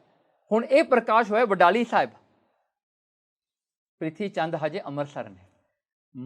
ਕਰਮੋਂ ਨੂੰ ਪਤਾ ਲੱਗ ਗਿਆ ਵੀ ਗੁਰੂ ਹਰਗੋਬਿੰਦ ਸਾਹਿਬ ਦਾ ਪ੍ਰਚਾਰ ਜਿਹੜਾ ਹਨ ਉਹਨਾਂ ਦਾ ਪ੍ਰਕਾਸ਼ ਹੋ ਗਿਆ। ਉਹਨਾਂ ਨੂੰ ਤਾਂ ਪਿੱਸੂ ਪੈ ਗਏ। ਕਹਿੰਦੇ ਤੂੰ ਕਹਿੰਦਾ ਸੀ ਉਹਨਾਂ ਦਾ ਪੁੱਤਰ ਨਹੀਂ ਹੋਣਾ, ਚਲੋ ਪੁੱਤਰ ਵੀ ਹੋ ਗਿਆ ਉਹਨਾਂ ਦਾ। ਬਾਬਾ ਪ੍ਰਿਥੀ ਚੰਦ ਦੇ ਜਿਹੜਾ ਹਨ ਗੱਲ ਫੇਰ ਪੈ ਗਈ ਕਰਮੋਂ, ਕਹਿੰਦੀ ਤੁਸੀਂ ਕਹਿੰਦੇ ਸੀ ਨਹੀਂ ਹੋਗਾ, ਹੋ ਗਿਆ, ਹੁਣ ਤੂੰ ਕੀ ਕਰ ਲਿਆ। ਹੁਣ ਪ੍ਰਿਥੀ ਚੰਦ ਫੇਰ ਫਸਾਇਆ। ਪਤਾ ਕੀ ਕਹਿੰਦਾ? ਕਹਿੰਦਾ ਭਾਈ ਮੈਂ ਕਰਾਂ ਵੀ ਕਰਾਂ ਕੀ ਹੈ। ਜੇ ਹੁਣ ਦੇਖੋ ਕਹਿੰਦਾ ਗੰਗਾ ਜੀ ਚਲੇ ਗਏ ਬਾਬਾ ਬੁੱਢਾ ਜੀ ਦੇ ਕੋਲ, ਆਪ ਸੇਵਾ ਕਰਕੇ ਗਏ, ਨੰਗੇ ਪੈਰੀਂ ਤੁਰ ਕੇ ਗਏ। ਬਾਬਾ ਬੁੱਢਾ ਜੀ ਨੇ ਬਚਨ ਕਰਤਾ, ਹੁਣ ਮੈਂ ਕੀ ਕਰਾਂ। ਜੇ ਨਾ ਕਰਦੇ ਤਾਂ ਨਹੀਂ ਹੋਣਾ ਸੀ, ਉਹਨਾਂ ਨੇ ਕਰਤਾ। ਹੁਣ ਮੇਰੇ ਹੱਥੋਂ ਗੱਲ ਬਾਹਰ ਚਲੀ ਗਈ ਹੈ, ਮੇਰੇ ਕੰਟਰੋਲ ਤੋਂ ਬਾਹਰ ਹੋ ਗਈ। ਹੁਣ ਕਰਮੋਂ ਪੁੱਛਣ ਲੱਗੀ ਹੁਣ ਕੀ ਹੋਵੇਗਾ ਮਿਹਰਬਾਨ ਦਾ। ਕਹਿੰਦਾ ਹੁਣ ਚਲੋ ਮਿਹਰਬਾਨ ਤਾਂ ਫਿਰ ਵੀ ਗੱਦੀ ਮਿਲੇਗੀ। ਉਹ ਕਹਿੰਦੀ ਕਿਵੇਂ? ਆਪਾਂ ਕਹਿੰਦੇ ਗੁਰੂ ਹਰਗੋਬਿੰਦ ਸਾਹਿਬ ਨੂੰ ਮਾਰੇ ਦਿੰਦੇ। ਇਹ ਜਿਹਾ ਵੀ ਕੋਈ ਤਾਇਆ ਹੋਊਗਾ ਜੀ ਦੁਨੀਆ ਵਿੱਚ, ਉਹ ਵੀ ਗੁਰੂ ਮਾਰ ਆਪਣੇ ਜੇ ਭਰਾ ਦੇ ਪੁੱਤਰ ਨੂੰ ਮਾਰਨ ਤੱਕ ਆ ਜਾਵੇ ਤੇ ਕਹਿੰਦਾ ਮਾਰ ਦੇਵਾਂਗੇ ਜੀ। ਕਰਮੋਂ ਕਹਿੰਦੀ ਕਿਸ ਤਰ੍ਹਾਂ? ਕਹਿੰਦਾ ਕੋਈ ਨਹੀਂ ਤੂੰ ਫਿਕਰ ਨਾ ਕਰ, ਇਹ ਜਿਹੜੀਆਂ ਈਵਲ ਗੱਲਾਂ ਨੇ, ਭੈੜੀਆਂ ਗੱਲਾਂ ਨੇ, ਕਹਿੰਦਾ ਮੈਂ ਮਾਸਟਰ ਆ, ਤੂੰ ਫਿਕਰ ਨਾ ਕਰ। ਹੁਣ ਵਿਲਨ ਦੀ ਵੀ ਕੋਈ ਹੱਦ ਹੁੰਦੀ ਆ ਨਾ। ਤੁਸੀਂ ਹੁਣ ਸੁਣੋ ਕੀ ਕੀਤਾ ਇਹਨੇ। ਪਹਿਲਾ ਅਟੈਕ ਕੀ ਕੀਤਾ? ਕਹਿੰਦੇ ਇੱਕ ਇਹਨੇ ਔਰਤ ਲਿਆਂਦੀ, ਔਰਤ ਨੂੰ ਪੈਸੇ ਦਿੱਤੇ 100 ਰੁਪਈਆ। ਹੁਣ 100 ਰੁਪਈਆ ਉਹ ਟਾਈਮ ਦਾ ਬਹੁਤ ਵੱਡਾ ਸੀ। ਹਾਂਜੀ, ਜਿਵੇਂ ਮੈਂ ਤੁਹਾਨੂੰ ਕਹਿੰਦਾ ਅੱਜ ਕੱਲ੍ਹ ਦਾ, ਜਿਵੇਂ ਮੈਂ ਕਹਿ ਦਵਾਂ 500,000 ਜਾਂ 1 ਮਿਲੀਅਨ ਦਾ ਕਹਿ ਦੇਵਾਂ ਯਾਰ, ਇੰਨਾ ਪੈਸਾ ਉਹਨੂੰ ਦਿੱਤਾ, ਉਹਨੂੰ ਕਹਿੰਦੇ ਵੀ ਭਾਈ ਤੂੰ ਇਹਨੂੰ ਮਾਰਨਾ ਹੈ। ਕਿਵੇਂ ਮਾਰੇਂਗੀ? ਕਹਿੰਦੀ ਮੈਂ ਵੀ ਤੇਰੀ ਮਾਂ ਮੈਂ ਵੀ ਹਾਂ। ਕਹਿੰਦੀ ਮੈਨੂੰ ਸਾਰਾ ਪਤਾ ਹੈ। ਉਹ ਕਹਿੰਦਾ ਭਾਈ ਤੂੰ ਕੀ ਕਰੇਂਗੀ? ਕਹਿੰਦੀ ਤੂੰ ਉਹ ਮੇਰੇ 'ਤੇ ਛੱਡ ਦੇ। ਕੀ ਹੋਇਆ ਜੀ, ਉਹਨੇ ਨਾ ਆਪਣੇ ਬ੍ਰੈਸ਼ ਜਿਹੜੇ ਸੀਗੇ ਨਾ ਉਹਨਾਂ 'ਤੇ ਜ਼ਹਿਰ ਲਾ ਲਈ ਅਤੇ ਇਹ ਚਲੀ ਗਈ ਬਡਾਲੀ ਸਾਹਿਬ। ਹੁਣ ਮਹਾਰਾਜ ਹਜੇ ਕੁਝ ਕੁ ਦਿਨਾਂ ਦੇ ਹੀ ਹੈ, ਬੇਬੀ ਨੇ, ਅਤੇ ਸਾਰੇ ਜਿਹੜਾ ਹਨ ਸੰਗਤਾਂ ਬੈਠੀਆਂ ਨੇ, ਮਾਤਾ ਗੰਗਾ ਜੀ ਲੈ ਕੇ ਬੈਠੇ, ਇਹ ਜਾ ਕੇ ਬਹਿ ਗਈ ਸੰਗਤਾਂ ਨਾਲ। ਅਤੇ ਮਾਤਾ ਜੀ ਕਹਿਣ ਲੱਗੇ ਨਾ, ਕਹਿੰਦੇ ਅੱਜ ਕੱਲ੍ਹ ਪੁੱਤਰ ਜਿਹੜਾ ਹਨ, ਪੁੱਤਰ ਹਰਗੋਬਿੰਦ ਜੀ ਕਹਿੰਦੇ ਦੁੱਧ ਨਹੀਂ ਪੀਂਦਾ, ਕਹਿੰਦੇ ਇਹ ਜਿਹੜਾ ਹਨ ਅਸੀਂ ਦੁੱਧ ਦਿੰਦੇ ਹਾਂ, ਇਹ ਦੁੱਧ ਬਹੁਤ ਘੱਟ ਪੀਂਦਾ। ਅਤੇ ਉਹ ਬੈਠੀ ਬੈਠੀ ਪਤਾ ਕੀ ਕਹਿੰਦੀ? ਕਹਿੰਦੀ ਦੇਖੋ ਮਾਤਾ ਜੀ, ਮੈਨੂੰ ਇਹਦਾ ਇਲਾਜ ਪਤਾ, ਮੈਂ ਜਾਣਦੀ ਹਾਂ ਜੀ, ਇਹ ਮੈਂ ਇਹੀ ਕੰਮ ਕਰਦੀ, ਮੈਂ ਮਿਡ ਵਾਈਫ ਹਾਂ, ਜਿਵੇਂ ਆਪਾਂ ਕਹਿੰਦੇ ਨਾ ਬੀਡਨ ਕਹਿ ਦਿੰਦੇ ਹਾਂ ਜਾਂ ਮਿਡ ਵਾਈਫ ਕਹਿ ਦਿੰਦੇ ਹਾਂ। ਕਹਿੰਦੇ ਮੇਰਾ ਕੰਮ ਹੀ ਇਹੀ ਹੈ, ਤੂੰ ਫਿਕਰ ਨਾ ਕਰ, ਮੈਂ ਇਹਨੂੰ ਠੀਕ ਕਰ ਦੇਣਾ। ਕਹਿੰਦੇ ਕਿਵੇਂ? ਕਹਿੰਦੇ ਮੇਰੇ ਕੋਲ ਫੜਾ। ਫਿਰ ਮਾਤਾ ਜੀ ਤਾਂ ਨਹੀਂ ਫੜਾਉਂਦੀ ਸੀ। ਹੁਣ ਉਹ ਨਾਲ ਜਿਹੜੀਆਂ ਮਾਈਆਂ ਬੈਠੀਆਂ ਸੀ, ਕਹਿੰਦੇ ਮਾਤਾ ਜੀ ਫੜਾ ਦਿਓ, ਇਹਨਾਂ ਨੇ ਠੀਕ ਕਰੇ ਦੇਣਾ, ਮੈਨੂੰ ਲੱਗਦਾ ਵੀ ਮੂੰਹ ਤੋਂ ਤਾਂ ਠੀਕ ਲੱਗਦੀ ਹੈ, ਸ਼ਕਲ ਤੋਂ ਵੀ ਕਰ ਦੂਗੀ ਠੀਕ, ਕੋਈ ਗੱਲ ਨਹੀਂ, ਫੜਾ ਦਿਓ ਇਹਨਾਂ ਨੂੰ। ਅਤੇ ਮਾਤਾ ਜੀ ਨੇ ਜਿਹੜਾ ਬੜੇ ਔਖੇ ਜਿਹੇ ਹੋ ਕੇ ਰਿਲੈਕਟੈਂਟਲੀ ਫੜਾ ਦਿੱਤੇ ਜੀ ਗੁਰੂ ਹਰਗੋਬਿੰਦ ਸਾਹਿਬ ਜੀ। ਗੁਰੂ ਹਰਗੋਬਿੰਦ ਸਾਹਿਬ ਜੀ ਨੂੰ ਆਪਣੇ ਕੁੱਛੜ 'ਚ ਲੈ ਲਿਆ ਉਸਨੇ। ਕੁੱਛੜ ਵਿੱਚ ਲੈ ਕੇ ਉਹ ਕੀ ਕੋਸ਼ਿਸ਼ ਕੀਤੀ ਉਹਨੇ, ਉਹ ਆਪਣੇ ਜਿਹੜੇ ਥਣਾਂ ਨੂੰ ਤਾਂ ਜ਼ਹਿਰ ਲਾ ਕੇ ਲਿਆਂਦਾ ਸੀ ਉਹਨੇ। ਉਹ ਚਾਹੁੰਦੀ ਸੀ ਵੀ ਮਹਾਰਾਜ ਨੂੰ ਆਪਣੇ ਥਣ ਵਿੱਚ ਨਾਲ ਲਾ ਲਵਾਂ ਅਤੇ ਮਹਾਰਾਜ ਦੇ ਅੰਦਰ ਜ਼ਹਿਰ ਆਪਣੇ ਆਪ ਚਲੀ ਜਾਏਗੀ। ਅਤੇ ਉਹਨੇ ਕੀ ਕੀਤਾ, ਉਹ ਆਪਣੇ ਥਣਾਂ ਦੇ ਨੇੜੇ ਲੈ ਕੇ ਜਾਂਦੀ ਹੈ। ਹੁਣ ਇੱਕ ਇਤਿਹਾਸ ਇਹ ਗੱਲ ਕਹਿੰਦਾ ਹੈ, ਮਹਾਰਾਜ ਨੇ ਆਪਣਾ ਮੂੰਹ ਪਰੇ ਕਰ ਲੈਂਦੇ ਨੇ, ਉਹ ਥਣਾਂ ਦੇ ਨੇੜੇ ਲੈ ਕੇ ਜਾਂਦੇ, ਮਹਾਰਾਜ ਦੂਰ ਕਰ ਲੈਂਦੇ ਮੂੰਹ। ਉਹ ਫਿਰ ਵੀ ਫੋਰਸ ਕਰਦੀ ਆ, ਮੂੰਹ ਐਂ ਕਰਕੇ ਲਾਉਂਦੀ ਹੈ। ਜਦੋਂ ਬਹੁਤ ਕੋਸ਼ਿਸ਼ ਕੀਤੀ ਹੈ ਨਾ, ਕੀ ਹੋਇਆ, ਮਹਾਰਾਜ ਨੇ ਉਸ ਵੇਲੇ, ਇੱਕ ਤਾਂ ਸਟੋਰੀ ਇਹ ਆ, ਦੂਜੀ ਸਟੋਰੀ ਇਹ ਆ, ਮਹਾਰਾਜ ਨੂੰ ਉਹਦੀ ਗੁੱਤ ਫੜ ਲਈ। ਮਹਾਰਾਜ ਨੂੰ ਫੜਿਆ ਹੋਇਆ ਸੀ ਨਾ, ਮਹਾਰਾਜ ਨੇ ਆਪਣਾ ਹੱਥ ਪਿੱਛੇ ਕਰਕੇ ਨਾ ਉਹਦੀ ਗੁੱਤ ਫੜ ਲਈ। ਅਤੇ ਕੀ ਹੋਇਆ, ਹੁਣ ਦੋ ਸਟੋਰੀਆਂ ਨੇ, ਚਲੋ ਦੋਵੇਂ ਠੀਕ ਨੇ। ਕੀ ਹੋਇਆ ਜੀ, ਇਹ ਸਟੋਰੀ ਕਹਿੰਦੀ ਹੈ ਮਹਾਰਾਜ ਨੇ ਉਹ ਆਪਣੇ ਦੋਵੇਂ ਹੱਥਾਂ ਨਾਲ ਦੋਵੇਂ ਥਣ ਫੜ ਲਏ ਉਹਦੇ, ਇੱਕ ਵਾਰੀ ਕੁੱਟ ਕੇ ਫੜ ਕੇ ਇੰਨੇ ਦੱਬੇ ਨਾ ਉਹਦੀ ਜਾਨ ਨਿਕਲ ਗਈ। ਉਹ ਰੋਈ ਪਿੱਟੀ, ਕਹਿੰਦੀ ਛੱਡ ਦਿਓ ਛੱਡ ਦਿਓ। ਕੁਝ ਕੁ ਦਿਨਾਂ ਦੇ ਸੀ ਗੁਰੂ ਹਰਗੋਬਿੰਦ ਸਾਹਿਬ ਜੀ, ਕਹਿੰਦੇ ਫੜ ਲਏ ਉਹਦੇ ਦੋਵੇਂ ਥਣ, ਛੱਡਣ ਨਾ। ਉਹ ਚਿੱਕਾਂ ਮਾਰੇ, ਮਾਰਦੀ ਚਿੱਕਾਂ ਮਰੇ ਗਈ, ਉੱਥੇ ਉਹ ਲਿਟ ਗਈ। ਮਹਾਰਾਜ ਉਸ ਵੇਲੇ ਗੁਰੂ ਹਰਗੋਬਿੰਦ ਸਾਹਿਬ ਜੀ ਜਾਣ ਕੇ ਰੋਣ ਲੱਗ ਪਏ, ਕਹਿੰਦੇ ਬੱਚਾ ਰੋਣ ਲੱਗ ਗਿਆ ਜੀ, ਫੜ ਕੇ ਅੰਦਰ ਕਰ ਲਿਆ। ਅਤੇ ਮਾਤਾ ਜੀ ਨੇ ਫੜ ਲਿਆ, ਅਤੇ ਕੀ ਹੋਇਆ ਜੀ, ਉਹ ਮਰੀ। ਉਹਦੇ ਵਿੱਚੋਂ ਨਾ ਉਸਦੀ ਰੋਹ ਨਿਕਲੀ। ਅਤੇ ਉਸ ਵੇਲੇ ਫਿਰ ਉੱਥੇ ਜੋ ਰੋਹ ਨਿਕਲੀ, ਮਾਤਾ ਜੀ ਨੇ ਪੁੱਛਿਆ ਵੀ ਤੂੰ ਕਿਉਂ ਐਸਾ ਕੰਮ ਕੀਤਾ? ਉਹ ਕਹਿੰਦੀ ਅਸਲ ਵਿੱਚ ਮੇਰੀ ਵੀ ਕਹਾਣੀ ਸੁਣ ਲਓ। ਕਹਿੰਦੀ ਮੈਂ ਨਾ ਅਪਰਸ਼ਾ ਹਾਂ, ਇੰਜਲ ਹਾਂ, ਮੈਂ ਨਾ ਸਵਰਗਾਂ ਦੇ ਵਿੱਚ ਗਾਣੇ ਗਾਉਂਦੀ ਹਾਂ, ਮੈਂ ਨੱਚਣ ਵਾਲੀ ਸੀਗੀ ਇੰਦਰ ਦੇ ਦਰਬਾਰ ਦੀ। ਕਹਿੰਦੇ ਇੱਕ ਦਿਨ ਮੇਰਾ ਨਾਚ ਹੋ ਰਿਹਾ ਸੀਗਾ, ਅਤੇ ਕਹਿੰਦੇ ਮੈਂ ਬਹੁਤ ਸੁੰਦਰ ਸੀ, ਸਭ ਤੋਂ ਸੁੰਦਰ ਅਪਸਰਾ ਮੈਂ ਹੀ ਸੀਗੀ। ਮੇਰੇ ਵਿੱਚ ਹੰਕਾਰ ਸੀ ਇਹ ਗੱਲ ਦਾ ਵੀ ਸਭ ਤੋਂ ਨ੍ਰਿਤਕਾਰੀ ਜਿਹੜਾ ਨੱਚਣਾ ਉਹ ਵੀ ਸੋਹਣਾ ਗਾਉਂਦੀ ਸੀ, ਮੈਂ ਗਾਉਂਦੀ ਵੀ ਸੋਹਣਾ ਸੀਗਾ। ਅਤੇ ਕਹਿੰਦੀ ਇਸ ਕਰਕੇ ਕਹਿੰਦੀ ਵੀ ਮੇਰੇ 'ਚ ਹੰਕਾਰ ਆ ਗਿਆ। ਬ੍ਰਹਸਪਤ ਜਿਹੜਾ ਹੈ ਨਾ, ਇਹ ਦੇਵਤਿਆਂ ਦਾ ਗੁਰੂ ਹੈ। ਕਹਿੰਦੀ ਇਹ ਦਰਬਾਰ ਵਿੱਚ ਤੁਰ ਕੇ ਆਇਆ, ਸਾਰੇ ਲੋਕ ਖੜੇ ਹੋ ਜਾਂਦੇ ਨੇ ਉਹਦੇ ਆਏ ਤੋਂ, ਉਹਦਾ ਰਿਸਪੈਕਟ ਕਰਨ ਵਾਸਤੇ, ਪਰ ਕਹਿੰਦੀ ਮੈਂ ਨਹੀਂ ਖੜੀ ਹੋਈ। ਮੈਂ ਕਿਹਾ ਮੈਂ ਕਿਉਂ ਖੜਾ ਹੋਵਾਂ ਬੁੜੇ ਜਿਹੇ ਵਾਸਤੇ, ਇਹਦੇ ਵਾਸਤੇ ਮੈਂ ਕੀ ਲੈਣਾ ਇਹਦੇ ਤੋਂ? ਤੋ ਕਹਿੰਦੀ ਮੈਂ ਬੈਠੀ ਰਹੀ। ਕਹਿੰਦੀ ਉਸ ਵੇਲੇ ਬ੍ਰਹਸਪਤ ਨੇ ਦੇਖਿਆ ਵੀ ਸਾਰੇ ਖੜੇ ਹੋ, ਇਹ ਨਹੀਂ ਖੜੀ ਹੋਈ। ਉਹਨਾਂ ਨੇ ਸਰਾਪ ਦੇ ਦਿੱਤਾ, ਕਹਿੰਦਾ ਤੂੰ ਇੰਨੀ ਹੰਕਾਰੀ ਆ, ਕਹਿੰਦੀ ਜਾ ਤੂੰ ਹੁਣ, ਤੂੰ ਜਾ ਧਰਤੀ 'ਤੇ ਤੂੰ ਉਹ ਕੰਮ ਕਰੀ, ਤੂੰ ਜਿਵੇਂ ਦੁੱਖ ਆਪਣੇ ਵਿੱਚ ਲਈ ਬੈਠੀ ਨਾ, ਤੂੰ ਦੁਨੀਆ ਨੂੰ ਵੀ ਦੁੱਖ ਦੇਂਗੀ, ਤੂੰ ਪਾਪ ਕਰੇਂਗੀ, ਸਾਰੇ ਪਾਪ ਤੇਰੇ ਪੱਲੇ ਪੈਣਗੇ, ਤੂੰ ਜਾ ਕੇ ਪਾਪ ਕਮਾ। ਫਿਰ ਇਹਦੀ ਹੋਸ਼ ਆਈ, ਕਹਿੰਦੀ ਮੈਂ ਤਾਂ ਗਲਤ ਕਰਕੇ ਬੈਠ ਗਈ। ਹੁਣ ਦੇਖੋ ਸਾਰੇ ਲੋਕ ਸਵਰਗਾਂ ਨੂੰ ਜਾਣਾ ਚਾਹੁੰਦੇ ਆ, ਕੋਈ ਡਿੱਗਣਾ ਚਾਹੁੰਦਾ ਸਵਰਗਾਂ ਤੋਂ। ਸੋ ਇਹਨੂੰ ਜਦੋਂ ਇਹ ਸ਼ਰਾਪ ਮਿਲ ਗਿਆ ਅਤੇ ਇਹਨੇ ਜਾ ਕੇ ਮਾਫੀ ਮੰਗੀ ਬ੍ਰਹਸਪਤ ਤੋਂ, ਕਹਿੰਦੀ ਭਾਈ ਮਾਫ ਕਰ ਦੇ ਹੁਣ। ਉਹ ਕਹਿੰਦਾ ਭਾਈ ਹੁਣ ਤੇਰੀ ਕੋਈ ਮਾਫੀ ਨਹੀਂ, ਤੈਨੂੰ ਜਾਣਾ ਹੀ ਪੈਣਾ, ਹੁਣ ਚੱਕ ਕੇ ਉੱਥੇ ਜਨਮ ਲੈ, ਅਤੇ ਤੂੰ ਗੰਦੇ ਕੰਮ ਕਰੇਂਗੀ। ਹੁਣ ਜਿਵੇਂ ਉਹ ਜਿਹੜਾ ਹਨ ਵੀ ਇਹ ਜਿਹੇ ਕੰਮ ਜਿਹੜੇ ਕਰਨੇ ਪੈਂਦੇ ਨੇ, ਕਹਿੰਦੇ ਤੂੰ ਉਹ ਕੰਮ ਕਰੇਂਗੀ, ਨਾਲੇ ਤੇਰਾ ਕੰਮ ਹੋਗਾ ਲੋਕਾਂ ਨੂੰ ਦੁੱਖ ਦੇਣਾ, ਤੂੰ ਪਾਪ ਕਰੇਂਗੀ। ਅਤੇ ਕਹਿੰਦੀ ਮੇਰਾ ਉਧਾਰ ਕਿਵੇਂ ਹੋਵੇਗਾ? ਤਾਂ ਫਿਰ ਬ੍ਰਹਸਪਤ ਨੇ ਦੱਸਿਆ, ਕਹਿੰਦਾ ਕਲਯੁੱਗ ਦੇ 5000 ਸਾਲਾਂ ਤੋਂ ਬਾਅਦ ਗੁਰੂ ਅਰਜਨ ਦੇਵ ਜੀ ਆਉਣਗੇ, ਉਹਨਾਂ ਦਾ ਪੁੱਤਰ ਆਏਗਾ, ਤੂੰ ਉਹਨੂੰ ਮਾਰਨ ਵਾਸਤੇ ਜਾਏਂਗੀ ਅਤੇ ਉਹ ਤੇਰੀ ਕਲਿਆਣ ਕਰੇਗਾ। ਹੁਣ ਦੇਖੋ ਨਾ, ਬੰਦੇ ਆਪਾਂ ਸੋਚਦੇ ਹਾਂ ਨਾ ਵੀ ਮੈਂ ਪਾਪ ਕਰਦਾ। ਦੇਖੋ ਇੱਕ ਵੱਡਾ ਭੁਲੇਖਾ ਆਪਾਂ ਨੂੰ ਇਹ ਗੱਲ ਦਾ, ਆਪਾਂ ਕਹਿੰਦੇ ਹਾਂ ਆਪਾਂ ਜੋ ਕਿਸੇ ਦਾ ਬੁਰਾ ਕਰਦੇ ਨਾ, ਆਪਾਂ ਕਹਿੰਦੇ ਮੈਂ ਕਰ ਰਿਹਾ ਬੁਰਾ। ਉਹਦਾ ਜਦੋਂ ਬੁਰਾ ਆਪਾਂ ਕਰ ਦਿੰਦੇ ਆਪਾਂ ਨੂੰ ਖੁਸ਼ੀ ਵੀ ਹੁੰਦੀ ਹੈ ਵੀ ਹੋ ਗਿਆ ਬੁਰਾ, ਦੇਖਿਆ ਕੀ ਹੋ ਗਿਆ, ਬੜੀ ਖੁਸ਼ੀ ਹੁੰਦੀ ਹੈ ਮੈਂ ਕੀਤਾ। ਅਸਲ ਵਿੱਚ ਤੁਸੀਂ ਨਹੀਂ ਕੀਤਾ, ਤੁਸੀਂ ਤਾਂ ਉਹ ਕਰਮ ਨੂੰ ਪੂਰਾ ਕਰ ਰਹੇ ਹੋ। ਤੁਸੀਂ ਉਹ ਜਿਹੜਾ ਵਿਲਨ ਦੀ ਡਿਊਟੀ ਹੈ ਨਾ ਉਹ ਸੰਭਾਲ ਲਈ ਹੈ, ਹੋਰ ਕੁਛ ਨਹੀਂ ਗਾ ਇਹਦੇ ਵਿੱਚ, ਕਿਉਂਕਿ ਕਰਨ ਅਤੇ ਕਰਾਉਣ ਵਾਲਾ ਤਾਂ ਪਰਮਾਤਮਾ ਹੈ। ਭੁਲੇਖਾ ਆਪਾਂ ਨੂੰ ਇਹ ਹੁੰਦਾ ਕਿ ਮੈਂ ਕਰ ਰਿਹਾ। ਹਾਂ ਦੇਖੋ ਨਾ, ਸੋ ਇਹਨੂੰ ਜਿਹੜਾ ਅਸੀਂ ਦੇਖੋ ਇਹਨੂੰ ਭੁਲੇਖਾ ਹੀ ਸੀ ਨਾ ਵੀ ਮੈਂ ਇਹਨੂੰ ਮਾਰਨਾ, ਮੈਂ 100 ਰੁਪਈਆ ਲੈਣਾ। ਪਰ ਜਦੋਂ ਮਰ ਕੇ ਇਹਦੀ ਸੋਝੀ ਖੁੱਲ੍ਹੀ ਨੂੰ ਪਤਾ ਲੱਗਿਆ, ਲੈ ਮੈਂ ਤਾਂ ਇੱਕ ਇੰਸਟਰੂਮੈਂਟ ਨੂੰ ਤਾਂ ਵਰਤਿਆ ਗਿਆ। ਆਪਾਂ ਕਹਿੰਦੇ ਨਾ ਵਰਤਿਆ ਗਿਆ।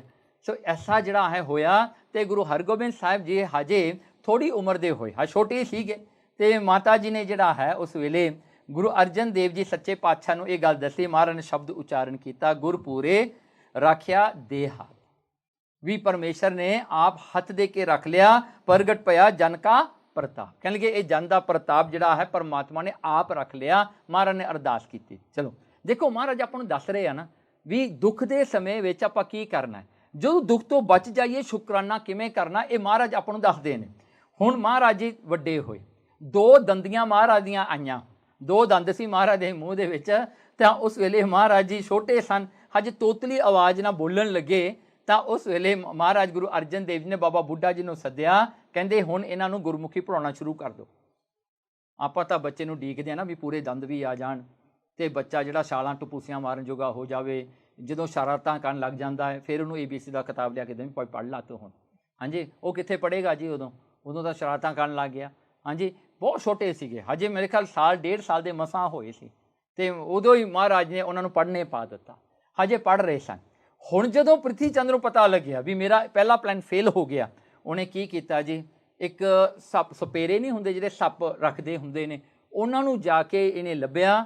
ਲੱਭ ਕਰਕੇ ਉਹਨੂੰ ਸਪੇਰੇ ਨੂੰ ਕਿਹਾ ਵੀ ਜਾ ਕੇ ਗੁਰੂ ਅਰਜਨ ਦੇਵ ਜੀ ਦੇ ਘਰ ਦੇ ਵਿੱਚ ਵਿਹੜਾ ਹੈ, ਗੁਰੂ ਹਰਗੋਬਿੰਦ ਸਾਹਿਬ ਜੀ ਰਿੜਦੇ ਹਨ, ਉੱਥੇ ਕਰੋਲਿੰਗ ਕਰਦੇ ਨੇ, ਕਹਿੰਦੇ ਜਿੱਥੋਂ ਸੱਪ ਤੋਰਦੀ ਉੱਥੇ ਜਾ ਕੇ। ਉਹ ਸਪੇਰਾ ਕਹਿੰਦਾ ਕੋਈ ਗੱਲ ਹੀ ਨਹੀਂ, ਕਹਿੰਦਾ ਇਹਦੇ ਵਿੱਚ, ਕਹਿੰਦਾ ਮੈਂ ਬਹੁਤ ਜ਼ਹਿਰੀਲਾ ਸੱਪ ਲੈ ਕੇ ਜਾਵਾਂਗਾ।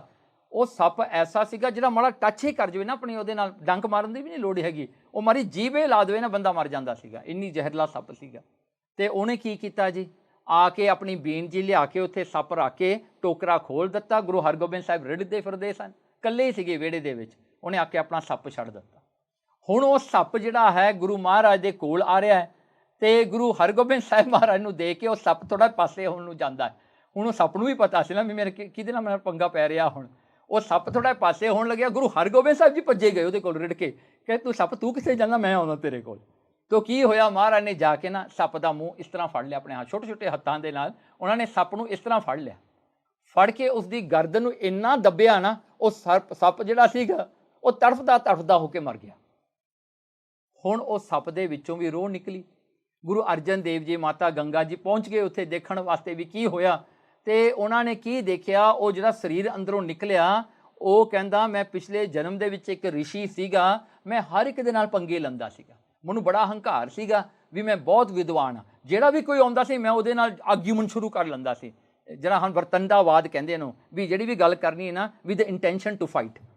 ਉਹ ਕਹਿੰਦਾ ਵੀ ਆਰਗਿਊ ਕਰਨਾ, ਹਰ ਇੱਕ ਨਾਲ ਮੈਂ ਆਰਗਿਊ ਕਰਿਆ ਕਰਦਾ ਸੀ। ਕਹਿੰਦੇ ਇੱਕ ਦਿਨ ਨਾਰਦ ਮੁਨੀ ਜੀ ਆ ਗਿਆ, ਨਾਰਦ ਮੁਨੀ ਨਾ ਬਰਮਾ ਦਾ ਪੁੱਤਰ ਹੈ, ਕਹਿੰਦਾ ਉਹ ਆ ਗਿਆ, ਉਹਦੇ ਨਾਲ ਝਗੜ ਪਿਆ, ਇਹ ਉਹਨੂੰ ਗਿਆਨ ਦੱਸੀ ਜਾਵੇ, ਇਹ ਉਹਦੇ ਨਾਲ ਝਗੜੀ ਜਾਵੇ। ਉਹਨੂੰ ਗੁੱਸਾ ਚੜਿਆ, ਕਹਿੰਦਾ ਬੜੀ ਜ਼ਹਿਰ ਰੱਖੀ ਬੈਠਾ ਤੂੰ ਆਪਣੇ ਅੰਦਰ, ਹੈਂ ਤੂੰ ਲੜੀ ਜਾਂਦਾ, ਤੇਰੇ ਅੰਦਰ ਬੜੀ ਅੱਗ ਹੈ, ਬੜੀ ਜਿਹੜੀ ਜ਼ਹਿਰ ਹੈ ਤੇਰੇ ਅੰਦਰ, ਕਹਿੰਦੇ ਜਾ ਤੂੰ ਸੱਪ ਬਣ, ਆਪੇ ਜ਼ਹਿਰ ਤੈਨੂੰ ਆਪੇ ਮਾਰੇਗੀ।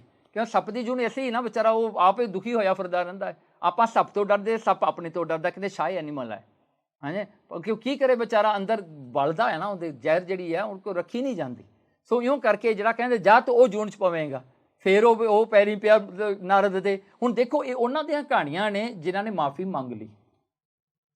ਉਹਨਾਂ ਨੂੰ ਜਿਹਨੇ ਸ਼ਰਾਪ ਦਿੱਤਾ ਫਿਰ ਉਹ ਸ਼ਰਾਪ ਉਹ ਵੀ ਨਹੀਂ ਵਾਪਸ ਲੈ ਸਕਦੇ ਆ। ਦੇਖੋ ਇਹ ਗੱਲ ਹੈ, ਗੁਰੂ ਨਾਨਕ ਦੀ ਤੇ ਬਾਕੀ ਦੇ ਅਵਤਾਰਾਂ ਦੇ ਰਿਸ਼ੀ ਮੁਨੀਆਂ ਦੀ ਇਹ ਫਰਕ ਹੈ ਕਿ ਉਹ ਕਹਿ ਦਿੱਤਾ ਨਾ ਜਿਹੜਾ ਵਾਪਸ ਨਹੀਂ ਲੈ ਸਕਦੇ। ਗੁਰੂ ਕਰ ਸਕਦਾ, ਹੋਰ ਕੋਈ ਨਹੀਂ ਕਰ ਸਕਦਾ। ਉਹਨਾਂ ਦਾ ਕਿਹਾ ਹੋਇਆ ਜਿਹੜਾ ਹੈ ਉਹ ਵਾਪਸ ਨਹੀਂ ਆਉਂਦਾ, ਤੇ ਉਹਨੇ ਮਾਫੀ ਮੰਗ ਲਈ। ਉਹ ਹੁਣ ਤੁਸੀਂ ਕਹੋਗੇ ਨਾ ਵੀ ਹਰ ਇੱਕ ਨੇ ਮਾਫੀ ਮੰਗੀ ਹੈ, ਭਾਈ ਆਏ ਉਹੀ ਆ ਵਾਪਸ ਜਿਨ੍ਹਾਂ ਨੇ ਮਾਫੀ ਮੰਗੀ ਹੈ, ਬਾਕੀ ਤਾਂ ਉਹੀ ਜੁਨ। ਤੇ ਸੱਪ ਦੀ ਜੁਨ ਕਿਤੇ ਮੁੱਕਦੀ ਨਹੀਂ, ਕਿੰਨੇ ਤਰ੍ਹਾਂ ਦੇ ਸੱਪ ਆ ਜੇ ਸੱਪ ਬਣਨ ਲੱਗ ਜਾਈਏ ਨਾ ਆਪਾਂ, ਪਤਾ ਨਹੀਂ ਕਿੰਨੇ ਸਾਲ, 100 ਸਾਲ 1000 ਸਾਲ ਲੰਘ ਜਾਣੇ ਆ। ਸੋ ਕੀ ਹੋਇਆ ਜੀ, ਉਹ ਕਹਿੰਦਾ ਵੀ ਭਾਈ ਤੂੰ ਜਾਏਗਾ ਗੁਰੂ ਹਰਗੋਬਿੰਦ ਸਾਹਿਬ ਨੂੰ ਮਾਰਨ ਵਾਸਤੇ, ਉਹਨਾਂ ਨੇ ਤੇਰੀ ਕਲਿਆਣ ਕਰਨੀ ਹੈ। ਦੇਖੋ ਗੁਰੂ ਹਰਗੋਬਿੰਦ ਸਾਹਿਬ ਮਹਾਰਾਜ ਜਨਮ ਤੋਂ ਲੈ ਕੇ ਉਹਨਾਂ ਨੇ ਲੋਕਾਂ ਦੀ ਕਲਿਆਣ, ਲੋਕਾਂ ਦੀਆਂ ਮਾਫੀਆਂ, ਲੋਕਾਂ ਨੂੰ ਜਿਹੜਾ ਤਾਰਨਾ ਸ਼ੁਰੂ ਕਰਤਾ ਸੀਗਾ, ਤਾਰੇ ਨੇ। ਦੇਖੋ ਬਹਾਨਾ ਭਾਵੇਂ ਬਾਬਾ ਪ੍ਰਿਥੀ ਚੰਦ ਬਣਿਆ। ਹੁਣ ਜਿਹੜਾ ਹੈ ਜਦੋਂ ਬਾਬਾ ਪ੍ਰਿਥੀ ਚੰਦ ਨੂੰ ਪਤਾ ਲੱਗਿਆ ਵੀ ਇਹ ਵੀ ਫੇਲ ਹੋ ਗਿਆ, ਤਾਂ ਕੀ ਹੋਇਆ, ਉਸ ਵੇਲੇ 3 ਸਾਲ ਹੋ ਗਏ ਸੀ ਗੁਰੂ ਅਰਜਨ ਦੇਵ ਜੀ ਨੂੰ ਵਡਾਲੀ ਸਾਹਿਬ 'ਚ ਰਹਿੰਦਿਆਂ ਹੋਇਆਂ। ਤੇ ਅੰਮ੍ਰਿਤਸਰ 'ਚ ਸਿੱਖਾਂ ਨੇ ਕਿਹਾ ਵੀ ਮਹਾਰਾਜ ਵਾਪਸ ਆ ਜਾਓ, ਤੁਸੀਂ ਆ ਕੇ ਜਿਹੜਾ ਹਨ ਇੱਥੇ ਰਹੋ, ਅਸੀਂ ਤੁਹਾਡੇ ਨਾਲ ਰਹਿਣਾ ਚਾਹੁੰਦੇ ਹਾਂ। ਤੇ ਮਹਾਰਾਜ ਨੇ ਬੇਨਤੀਆਂ ਮੰਨ ਕੇ ਮਹਾਰਾਜ ਜੀ 3 ਸਾਲਾਂ ਤੋਂ ਬਾਅਦ ਸ੍ਰੀ ਅੰਮ੍ਰਿਤਸਰ ਪਹੁੰਚਦੇ ਹਨ। ਪਰ ਸਤਿਕਾਰ ਦੇਖੋ ਕਿੰਨਾ ਹੈ ਕਿ ਇੱਕ ਗੁਰੂ ਦੀ ਨਗਰੀ ਹੈ। ਮਹਾਰਾਜ ਜਦੋਂ ਹੱਦ ਆਉਂਦੀ ਆ ਨਾ ਅੰਮ੍ਰਿਤਸਰ ਦੀ, ਮਹਾਰਾਜ ਜੁੱਤੀਆਂ ਲਾ ਕੇ ਤੁਰ ਕੇ ਜਾਂਦੇ ਨੇ। ਹਜੇ ਹਰਿਮੰਦਰ ਸਾਹਿਬ ਨਹੀਂ ਬਣਿਆ, ਹਜੇ ਸ੍ਰੀ ਗੁਰੂ ਗ੍ਰੰਥ ਸਾਹਿਬ ਵੀ ਨਹੀਂ ਹੋਇਆ, ਅਜੇ ਆਦਿ ਗ੍ਰੰਥ ਨਹੀਂ ਲਿਖਿਆ, ਉਦੋਂ ਵੀ ਇੰਨਾ ਸਤਿਕਾਰ ਹੈ ਉਹ ਧਰਤੀ ਦਾ ਵੀ। ਗੁਰੂ ਰਾਮਦਾਸ ਮਹਾਰਾਜ, ਗੁਰੂ ਅਮਰਦਾਸ ਜੀ ਦੀ ਧਰਤੀ ਹੈ ਇਹ। ਇੰਨਾ ਸਤਿਕਾਰ ਕਰਦੇ ਆ ਮਹਾਰਾਜ ਜੀ ਘਰ ਪਹੁੰਚਦੇ ਨੇ। ਫਿਰ ਕਰਮੋਂ ਨੇ ਦੇਖਿਆ ਵੀ ਇਹ ਤਾਂ ਗੱਲ ਹੋ ਗਈ ਖਰਾਬ। ਉਹਨੇ ਕੀ ਕੀਤਾ, ਬਾਬਾ ਪ੍ਰੀਤੀ ਚੰਦ ਨੂੰ ਫੇਰ ਪੈ ਗਈ, ਕਹਿੰਦੀ ਦੱਸ ਭਾਈ ਹੁਣ ਕੀ ਕਰੇਂਗਾ ਤੂੰ?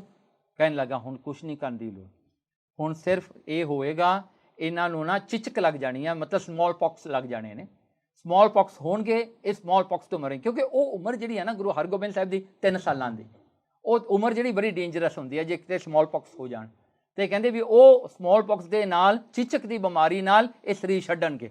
ਕੀ ਹੁੰਦਾ ਉਸ ਵੇਲੇ, ਉਹ ਜਿਹੜਾ ਹੈ ਮਹਾਰਾਜ ਨੂੰ ਤਾਪ ਚੜ੍ਹ ਜਾਂਦਾ ਹੈ। ਗੁਰੂ ਹਰਗੋਬਿੰਦ ਸਾਹਿਬ ਨੂੰ ਖੇਡਦਿਆਂ ਹੌਲੀ ਹੌਲੀ ਫੋੜੇ ਆਉਣ ਲੱਗ ਪਏ। ਜਦੋਂ ਤੀਜਾ ਦਿਨ ਹੋਇਆ ਨਾ, ਮਹਾਰਾਜ ਨੂੰ ਬਹੁਤ ਤਾਪ ਚੜ੍ਹਨ ਲੱਗ ਪਿਆ।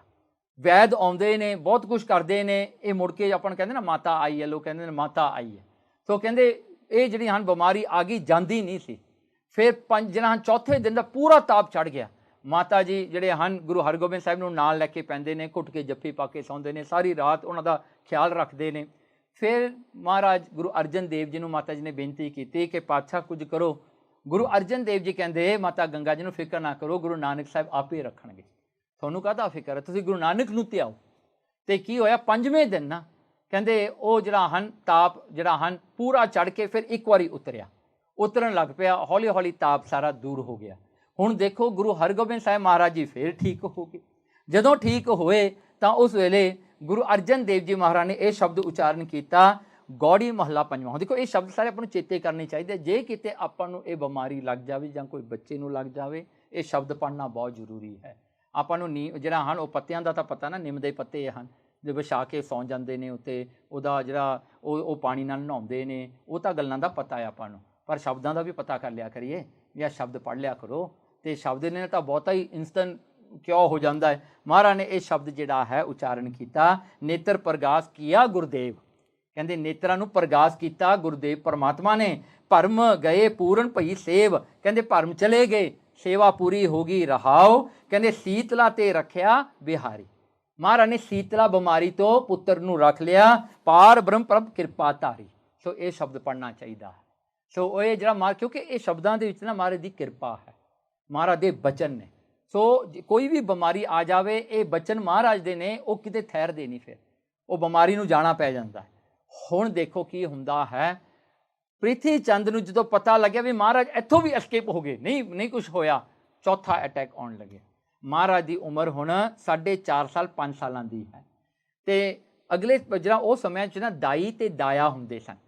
ਦਾਈ ਜਿਹੜੀ ਹੁੰਦੀ ਸੀ ਨਾ, ਉਹਦੀ ਡਿਊਟੀ ਹੁੰਦੀ ਸੀ ਬੱਚੇ ਨੂੰ ਰਾਤ ਨੂੰ ਖਿਆਲ ਰੱਖਣਾ।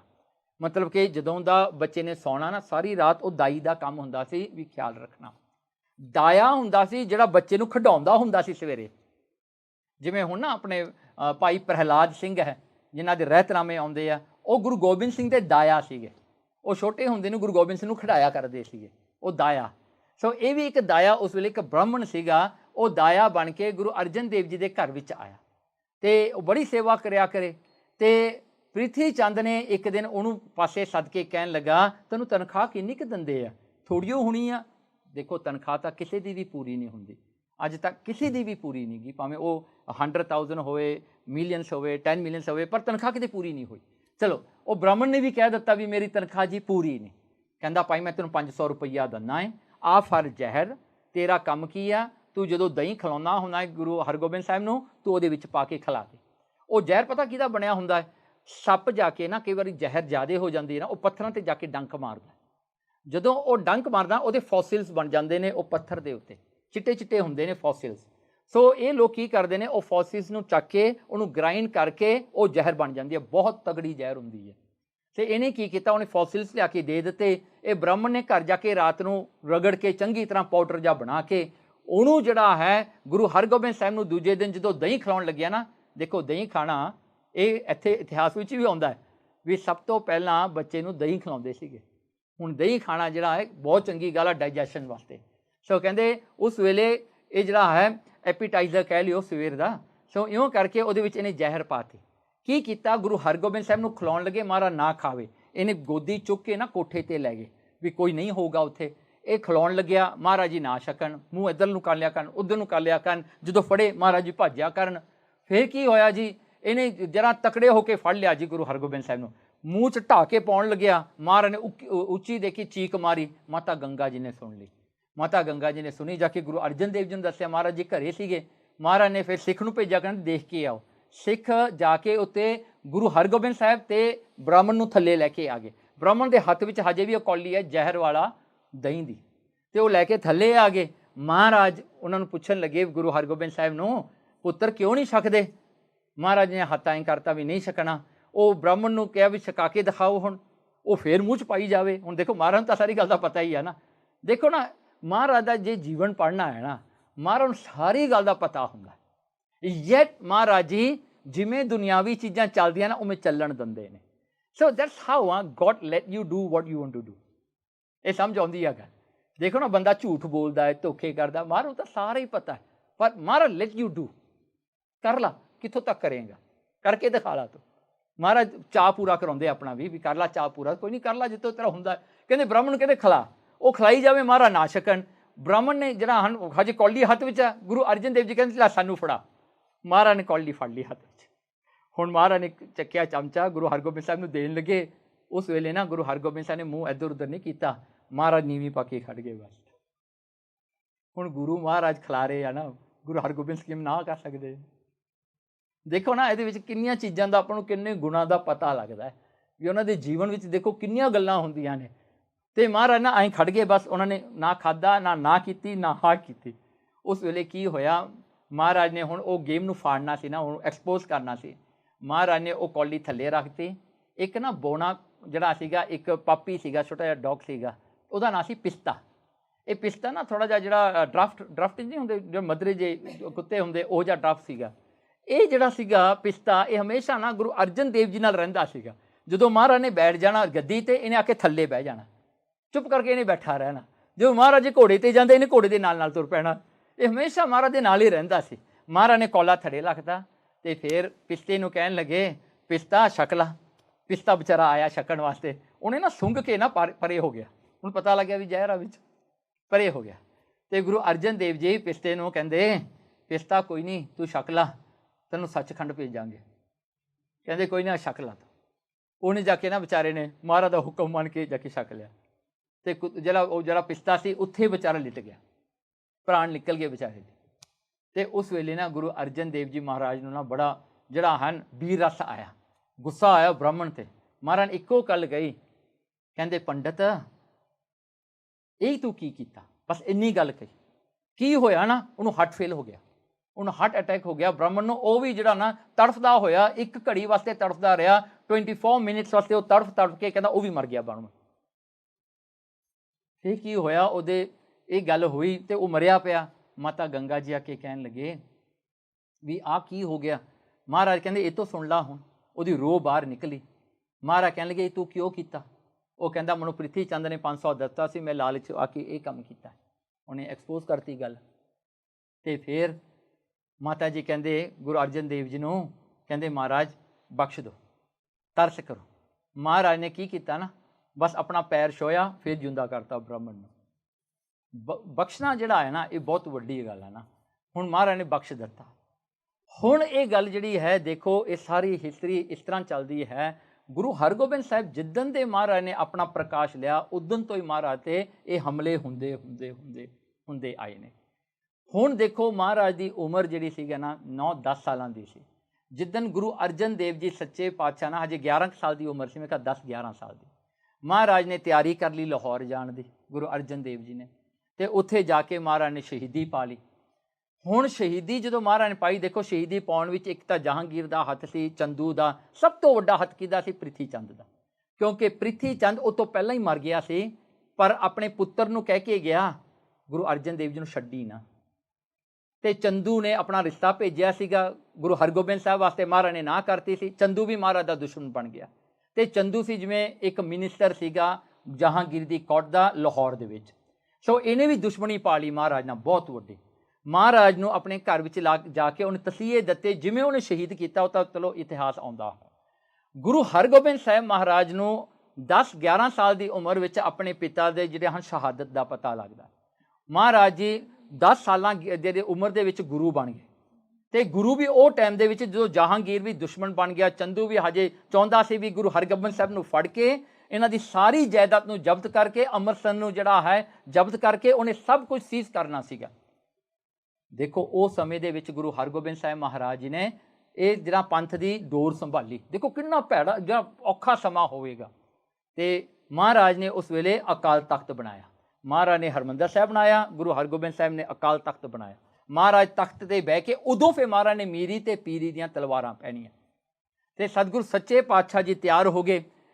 ਫਿਰ ਜਿਹੜਾ ਇੱਕ ਦਿਨ ਮਹਾਰਾਜ ਜੀ ਨਾ ਕਹਿੰਦੇ ਜਹਾਂਗੀਰ ਜਿਹੜਾ ਸੀ ਨਾ ਮਹਾਰਾਜ ਨਾਲ ਬੜਾ ਲੱਗਣ ਲੱਗ ਗਿਆ ਅਤੇ ਲੱਗਦਾ ਸੀਗਾ। ਫਿਰ ਮਹਾਰਾਜ ਨੇ ਉਹਨੂੰ ਦਿੱਲੀ ਸੱਦਿਆ। ਦਿੱਲੀ ਜਾ ਕੇ ਨਾ ਮਹਾਰਾਜ ਨੇ ਜਹਾਂਗੀਰ ਨਾਲ ਗੱਲ ਕੀਤੀ। ਜਹਾਂਗੀਰ ਨਾਲ ਜਦੋਂ ਗੱਲ ਕੀਤੀ ਨਾ, ਜਹਾਂਗੀਰ ਸੁਣ ਕੇ ਮਹਾਰਾਜ ਦੇ ਬਚਨ ਹੈਰਾਨ ਹੋ ਗਿਆ, ਉਹ ਤਾਂ ਘਾਇਲ ਹੋ ਗਿਆ।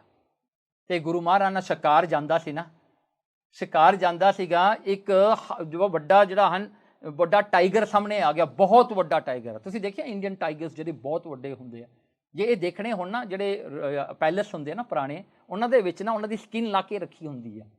ਸੋ ਤੁਸੀਂ ਅੰਦਾਜ਼ਾ ਲਾ ਸਕਦੇ ਆ ਇਹ ਜਿਹੜੇ ਸ਼ੇਰ ਸੀਗੇ ਉਸ ਸਮੇਂ ਦੇ ਬਹੁਤ ਵੱਡੇ ਸ਼ੇਰ ਸੀ।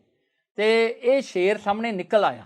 ਜਹਾਂਗੀਰ ਵੀ ਨਾਲ ਹੈ, ਗੁਰੂ ਹਰਗੋਬਿੰਦ ਸਾਹਿਬ ਵੀ ਨਾਲ ਹੈ। ਅਤੇ ਕੀ ਹੋਇਆ ਜੀ, ਜਹਾਂਗੀਰ ਜਿਹੜਾ ਅੱਗੇ ਹੋਇਆ, ਉਸ ਜਿਹੜਾ ਹਨ ਉਹ ਜਿਹੜਾ ਆਪਣਾ ਸ਼ੇਰ ਨੇ ਉਹਨੇ ਛਾਲ ਮਾਰੀ। ਜਹਾਂਗੀਰ ਨੇ ਭੱਜਣ ਦੀ ਕੀਤੀ, ਆਪਣੀ ਜਾਨ ਬਚਾਈ।